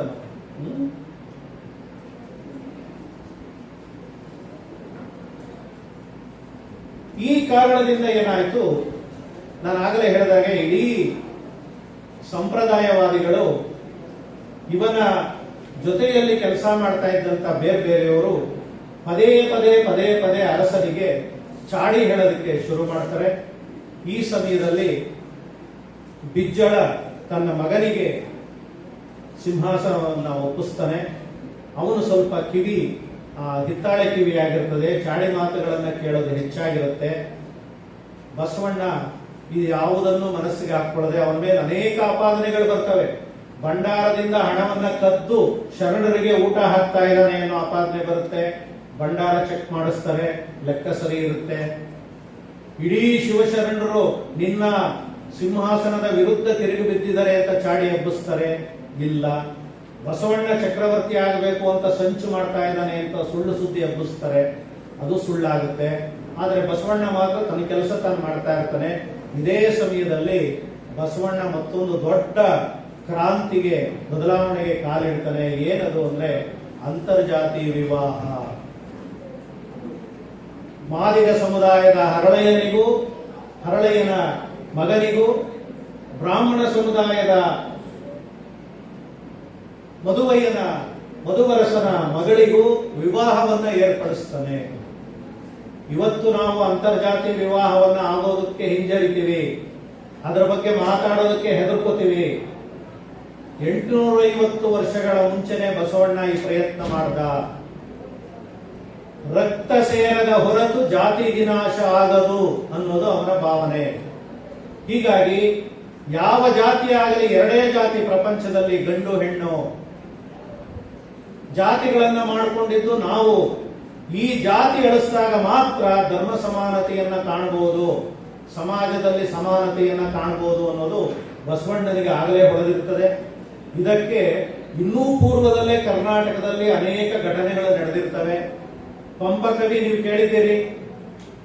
ಪಂಪ ಹೇಳ್ತಾನೆ ತನ್ನ ಕಾವ್ಯದಲ್ಲಿ, ಅರಸ ಏನು ಕೊಡ್ತಾನೆ ಅವರಿಂದ ಏನಾಗುತ್ತೆ ಅನ್ನೋದು ಹೇಳ್ತಾನೆ. ಅರಸರನ್ನ ಓಲೈಸಿ ಬಾಳೋಕ್ಕಾಗುತ್ತೆ ಸಾಮಾನ್ಯ ಮನುಷ್ಯರು ಅನ್ನೋ ಮಾತನ್ನ ಹೇಳ್ತಾನೆ. ಅಷ್ಟೇ ಏಕೆ, ಅವನು ಹೇಳ್ತಾನೆ ಮನುಷ್ಯ ಜಾತಿ ಎರಡೇ, ಗಂಡು ಹೆಣ್ಣು ಅನ್ನೋದನ್ನ 10ನೇ ಶತಮಾನದಲ್ಲೇ ಪಂಪ ಹೇಳಿರ್ತಾನೆ. ಆ ಒಂದು ಸ್ಫೂರ್ತಿಯಿಂದ ಬಸವಣ್ಣ ಏನ್ ಮಾಡ್ತಾನೆ, ಅಂತರ್ಜಾತಿ ವಿವಾಹವನ್ನ ನಡೆಸೇ ಬಿಡ್ತಾನೆ. ಇದು ಬಸವಣ್ಣನ ವಿರೋಧಿಗಳಿಗೆ ಒಂದು ದೊಡ್ಡ ಅಸ್ತ್ರ ಸಿಕ್ಕಂಗಾಗುತ್ತೆ. ಬಿಜ್ಜಳನ ಮಗನಿಗೆ ದೊಡ್ಡ ಕಂಪ್ಲೇಂಟ್ ಕೊಟ್ಟು ಇಡೀ ರಾಜ್ಯದಲ್ಲಿ ಅಲ್ಲೋಲ ಕಲ್ಲೋಲವನ್ನ ಸೃಷ್ಟಿಸ್ತಾರೆ. ಬಸ್ಗಳಿಗೆ ಬೆಂಕಿ ಹಾಕಿಸ್ತಾರೆ, ಸರ್ಕಾರಿ ಕಚೇರಿಗಳಿಗೆ ಪೆಟ್ರೋಲ್ ಹಾಕಿ ಬೆಂಕಿ ಹಾಕಿಸ್ತಾರೆ, ಕಲ್ಲು ಹೊಡಿತಾರೆ, ಸಿಕ್ಕಿದ ಕಡೆ ಕೊಲೆ ಶುರುವಾಗ್ತದೆ. ಇದರಿಂದ ಮನನೊಂದಂತ ಬಸವಣ್ಣ ಏನ್ ಮಾಡ್ತಾನೆ, ಯಾರಿಗೂ ಹೇಳದಾಗೆ ಕಲ್ಯಾಣವನ್ನ ಬಿಟ್ಟು ಬಂದ್ಬಿಡ್ತಾರೆ. ಬಸವಣ್ಣ ಕಲ್ಯಾಣದಿಂದ ಹೊರಟೋದ. ಈ ಬಸವಣ್ಣ ಹೊರಟೋದ್ನೋ ಇಲ್ಲ ಬಸವಣ್ಣನ ಕೊಲೆ ಆಯ್ತೋ ಅನ್ನೋದು ಬಹಳ ದೊಡ್ಡ ಚರ್ಚೆಯಲ್ಲಿದೆ. ಇದರ ಜೊತೆಗೆ ಬಸವಣ್ಣ ಯಾವಾಗ ರಾಜ್ಯವನ್ನ ತೊರೆದು ಹೊರಟೋದ ಬೇಜಾರಿಂದ ಅನ್ನೋದು ಗೊತ್ತಾದಂತ ಶರಣರು ಏನ್ ಮಾಡ್ತಾರೆ, ಬಿಜ್ಜಳನನ್ನ ಕೊಲೆ ಮಾಡಿದ್ರು ಅನ್ನುವಂತ ಒಂದು ವಾದನೂ ಕೂಡ ಇದೆ.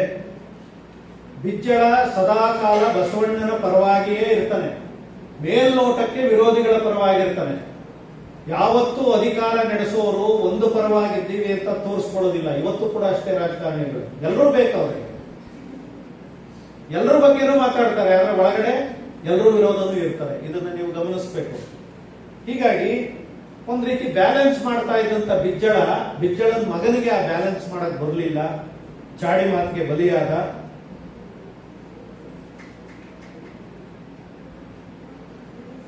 ಬಸವಣ್ಣ ಹೊಲೆಯರ ಮನೆಗಳಿಗೆ ಹೋಗ್ತಾನೆ, ಹೊಲೆಯರ ಬೀದಿಗಳಿಗೆ ಹೋಗ್ತಾನೆ, ಹೊಲೆಯರ ಜೊತೆ ಕೂತ್ಕೊಂಡು ಊಟ ಮಾಡ್ತಾನೆ, ಹೊಲೆಯರ ಮನೆಯಲ್ಲಿ ಪೂಜೆ ಮಾಡೋದಕ್ಕೆ ಶುರು ಮಾಡ್ತಾನೆ. ಇದೆಲ್ಲ ಆ ಕಾಲದ ಸಂಪ್ರದಾಯವಾದಿಗಳಿಗೆ ದೊಡ್ಡ ಶೂಲಗಳ ಹಾಗೆ ಚುಚ್ಚೋದಕ್ಕೆ ಪ್ರಾರಂಭ ಮಾಡ್ತದೆ. ಹೀಗಾಗಿ ಎಲ್ಲರೂ ಬಸವಣ್ಣನ ವಿರುದ್ಧ ತಿರುಗಿ ನಿಲ್ತಾರೆ. ಇದೇ ಸಮಯದಲ್ಲಿ ಜಗದೇವ ಮತ್ತೆ ಮಲ್ಲಿಬೊಮ್ಮ ಅಂತ ಇಬ್ಬರು ಶರಣರು ಬಸವಣ್ಣ ಹೇಳಿ ಬಿಜ್ಜಳನನ್ನ ಕೊಲ್ಲಿಸ್ದ ಅಂತ ಹೇಳ್ತಾರೆ. ಇಲ್ಲ, ಬಸವಣ್ಣ ನಾಡನ್ನ ತೊರೆದು ಹೋಗಿದ್ರಿಂದ ಬೇಸರ ಆದಂತ, ಸಿಟ್ಟು ಮಾಡಿಕೊಂಡಂತ ಈ ಇಬ್ಬರು ಶರಣರು ಏನ್ ಮಾಡ್ತಾರೆ, ಅರಮನೆಗೆ ನುಗ್ಗಿ ಅರಮನೆಗೆ ಬೆಂಕಿ ಇಟ್ಟು ಬಿಜ್ಜಳನನ್ನ ಕೊಂದು ಹಾಕ್ತಾರೆ. ಅಲ್ಲಿಗೆ ಕಲ್ಯಾಣದ ಕ್ರಾಂತಿ ಅಂತ ಇದೆ ಕರೆಸ್ಕೊಳ್ಳುವಂಥದ್ದು. ಹಿಂಸಾಚಾರ ಪ್ರಾರಂಭ ಆಗ್ತದೆ. ಅರಸ ಏನ್ ಮಾಡ್ತಾನೆ, ಶಿವಶರಣರನ್ನೆಲ್ಲ ಬಂಧಿಸಿ ಅಂತ ಹೇಳಿ ಆಜ್ಞೆಯನ್ನ ಮಾಡ್ತಾನೆ.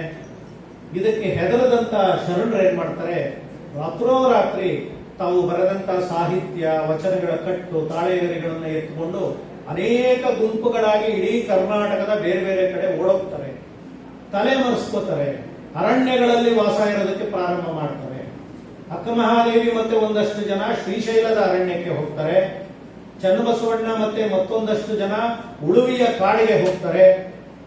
ದಾಂಡೇಲಿ ಕಾಡಿದೆ ನೋಡಿ, ದಟ್ಟವಾದ ಅರಣ್ಯ ಅದು ಕರ್ನಾಟಕದಲ್ಲಿ, ದಾಂಡೇಲಿ ಆ ಕಡೆಗೆ ಹೋಗ್ತಾರೆ. ಒಂದಷ್ಟು ಜನ ಹಂಪೆಯ ಕಡೆಗೆ ಬರ್ತಾರೆ, ಒಂದಷ್ಟು ಜನ ಚಾಮರಾಜನಗರದ ಅಡವಿಗೆ ಹೋಗ್ತಾರೆ. ಹೀಗೆ ಇಡೀ ಶರಣ ಸಮುದಾಯ ಒಂದು ದಿನದ ಕ್ರಾಂತಿ ನಡೆದ ಕಾರಣದಿಂದ ಜೀವವನ್ನು ಉಳಿಸ್ಕೊಳ್ಳೋದಕ್ಕೆ ಚದುರಿ ಹೊರಟೋಗ್ತಾರೆ.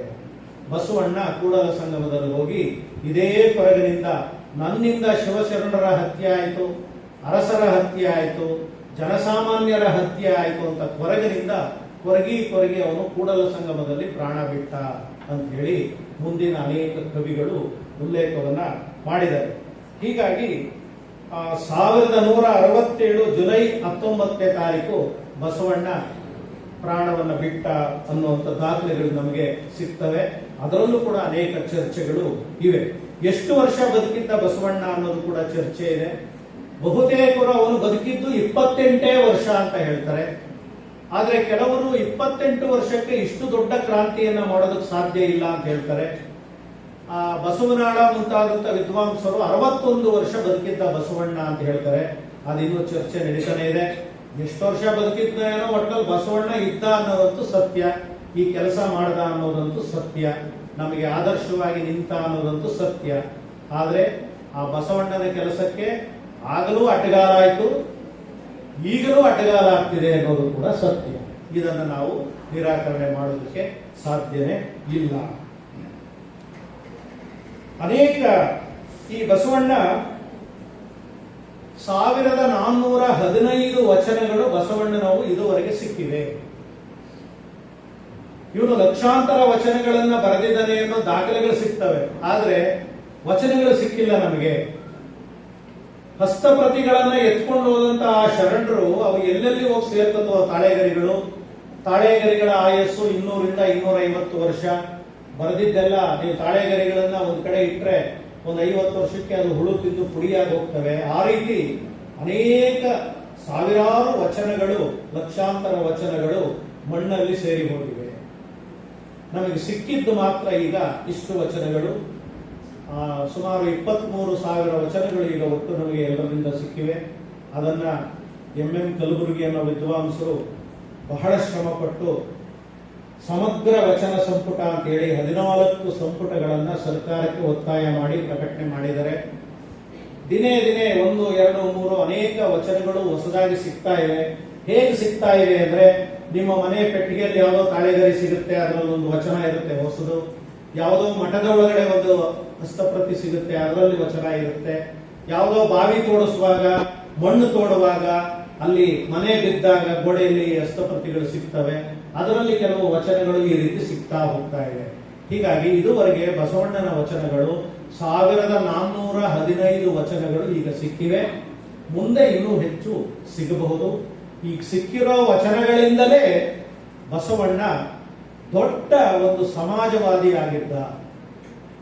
ಜಾತ್ಯತೀತ ಸಮಾಜವನ್ನು ನಿರ್ಮಿಸೋದಕ್ಕೆ 850 ವರ್ಷಗಳ ಮುಂಚೆಯೇ ಪ್ರಯತ್ನಿಸಿದ. ಅಂತರ್ಜಾತಿ ವಿವಾಹಗಳನ್ನು ಮಾಡೋದಕ್ಕೆ ಪ್ರಯತ್ನ ಪಟ್ಟ. ಮನುಷ್ಯನ ಬಾಹ್ಯ ಬದಲಾವಣೆಗಳಿಗಿಂತ ಆಂತರಿಕ ಬದಲಾವಣೆಗೆ ಹೆಚ್ಚು ಮಹತ್ವವನ್ನು ಕೊಟ್ಟ. ನಿಮ್ಮ ಮನಸ್ಸು ಮೊದಲು ಶುದ್ಧವಾಗಬೇಕು, ದೇಹ ಶುದ್ಧ ಆಗೋದಲ್ಲ. ದಾಸರು ಕೂಡ ಇದನ್ನೇ ಹೇಳ್ತಾರೆ. ಮನಸ್ಸು ಶುದ್ಧ ಆಗಬೇಕು, ಅವಾಗ ನೀವು ಶುದ್ಧವಾದ ಕೆಲಸ ಮಾಡೋದಕ್ಕೆ ಸಾಧ್ಯ. ಕೀಳರಿಮೆಯನ್ನ ಬಿಡಬೇಕು, ಮೇಲು ಕೀಳು ಅನ್ನೋದು ಬಿಡಬೇಕು, ಸ್ತ್ರೀ ಪುರುಷ ಅನ್ನೋ ಭೇದ ಭಾವ ಬಿಡಬೇಕು, ಬಡವ ಶ್ರೀಮಂತ ಅನ್ನೋದು ಬಿಡಬೇಕು. ನೋಡಿ, ಆಹಾರವನ್ನ ಹಂಚಿ ತಿನ್ನಬೇಕು ಅನ್ನುವಂತ ಒಂದು ತತ್ವವನ್ನ ತಂದವನೇ ಬಸವಣ್ಣ. ದಾಸೋಹ ತತ್ವದ ಮೂಲಕ ಕರ್ನಾಟಕದಲ್ಲಿ ಇವತ್ತು ಎಷ್ಟು ಪ್ರಬಲವಾಗಿದೆ ಅಂದ್ರೆ, ದಿನ ಕೂಲಿ ಮಾಡಿ ಬದುಕೋನು ಕೂಡ ಯಾರಿಗಾದ್ರೂ ಒಬ್ಬರಿಗೆ ಒಂದು ಊಟ ಹಾಕ್ತಾನೆ, ಸಂತೋಷದಿಂದ ಊಟ ಹಾಕ್ತಾನೆ ಮನೆಗೆ ಕರೆದು. ಇವತ್ತು ನಿಮ್ಮ ನೆಂಟರು ಯಾರೇ ಮನೆಗೆ ಬರಲಿ, ಸ್ನೇಹಿತರು ಬರಲಿ, ಅವ್ರು ಹೋಗುವ ನೀವು ಫಸ್ಟ್ ಏನ್ ಹೇಳ್ತೀರಿ? ತಿಂಡಿ ತಿನ್ರಿ, ಇಲ್ಲ ಊಟ ಮಾಡ್ರಿ, ಇಲ್ಲ ಒಂದ್ಸಲ ಕಾಫಿ ಕುಡೀರಿ ಅಂತ ಹೇಳ್ತೀರಿ. ಈ ಒಂದು ತತ್ವ ಹುಟ್ಟಿದ್ದೇ ಬಸವಣ್ಣನಿಂದ. ಎಷ್ಟು ದೊಡ್ಡ ತತ್ವ ನೋಡಿ ಅದು, ಹಂಚಿ ತಿನ್ನಬೇಕು ಅನ್ನುವಂಥದ್ದು. ಯಾಕೆ ಅಂದ್ರೆ ತಿನ್ನಕ್ಕಾಗದಿರ ಚೆಲ್ಲೋ ಅಂತ ಲಕ್ಷಾಂತರ ಜನಗಳಿದ್ದಾರೆ, ತಿನ್ನೋದಕ್ಕೆ ಅನ್ನ ಇಲ್ಲದೆ ಇರುವಂತ ಲಕ್ಷಾಂತರ ಜನರಿದ್ದಾರೆ. ಚೆಲ್ಲುವವರು ಇಲ್ಲದೆ ಇರೋದು ಕೊಡಿ, ಬದುಕ್ತಾರೆ ಅಲ್ವಾ? ನಿಮಗೇನೇ ಎಷ್ಟೇ ನಿಮ್ಮ ಮನೆಯಲ್ಲಿ ಚಿನ್ನದ ಗಟ್ಟಿ ಇರ್ಬೋದು, ಅನ್ನ ಇಲ್ಲ ಅಂದ್ರೆ ನೀವು ಬದುಕೋದಕ್ಕೆ ಸಾಧ್ಯ ಇಲ್ಲ. ಹೀಗಾಗಿ ದಾಸೋಹ ತತ್ವವನ್ನು ತಂದವನು ಬಸವಣ್ಣ, ಹಂಚಿ ತಿನ್ನಬೇಕು ಅನ್ನೋ ತತ್ವವನ್ನು ತಂದವನು ಬಸವಣ್ಣ. ಇದೇ ಕಾರಣಕ್ಕೆ ಸಿದ್ದರಾಮಯ್ಯ ಅವರ ಇನ್ನಿತರ ಸಮಾನ ಮನಸ್ಕರು ಸೇರಿ ಉಚಿತ ಅಕ್ಕಿಯನ್ನ ವಿತರಿಸುವ ಯೋಜನೆಯನ್ನ ಜಾರಿಗೆ ತಂದಿದ್ದು. ಇದನ್ನ ಅನೇಕ ಜನ ನಾವು ಸೇರಿ ಟೀಕೆ ಮಾಡ್ತೀವಿ, ಸೋಮಾರಿಗಳನ್ನ ಸೋಮಾರಿ ಮಾಡ್ತಾ ಇದ್ದೀವಿ ಅಂತೀವಿ. ಆದ್ರೆ ತಿನ್ನೋದಕ್ಕೆ ಅನ್ನನೇ ಇಲ್ಲದವನಿಗೆ 10 kg ಅಕ್ಕಿ ಕೊಟ್ರೆ ಅವನು ಕನಿಷ್ಠ ಪಕ್ಷ ಬದುಕೋದಕ್ಕಾದ್ರೂ ಅವನು ತಿಂತಾನೆ. ನೋಡಿ ಇದು ಎಷ್ಟು ಮಹತ್ವವಾದ್ದು. ಹೀಗಾಗಿ ಇದಕ್ಕೆಲ್ಲ ಪ್ರೇರಣೆ ಬಸವಣ್ಣನ ತತ್ವಗಳು. ಹೀಗಾಗಿಯೇ ಬಸವಣ್ಣನನ್ನ ನಮ್ಮ ಕರ್ನಾಟಕ ಸರ್ಕಾರ ಕರ್ನಾಟಕದ ಸಾಂಸ್ಕೃತಿಕ ನಾಯಕ ಅಂತ ಗುರುತಿಸಿತು. ಒಬ್ಬ ಮೇಲು ಸಮಾಜದಲ್ಲಿ ಹುಟ್ಟಿದಂತ ಒಬ್ಬ ವ್ಯಕ್ತಿ ಕೆಳಸ್ತರದವರ ಬಗ್ಗೆ ಎಷ್ಟು ಆಲೋಚನೆಯನ್ನ ಮಾಡಿದ, ಯಾರೂ ಆಲೋಚನೆ ಮಾಡೋದಕ್ಕೆ ಸಾಧ್ಯನೇ ಇಲ್ಲದಂತ ಆಲೋಚನೆಗಳನ್ನ ಮಾಡಿದ. ಆಮೇಲೆ ನಾವು ಕಾರ್ಲ್ ಮಾರ್ಕ್ಸ್, ಲೆನಿನ್ ಮುಂತಾದವರು ಜ್ಞಾಪಿಸ್ಕೋತೀವಿ, ಲೋಹಿಯಾ ಈ ತರ. ಆದ್ರೆ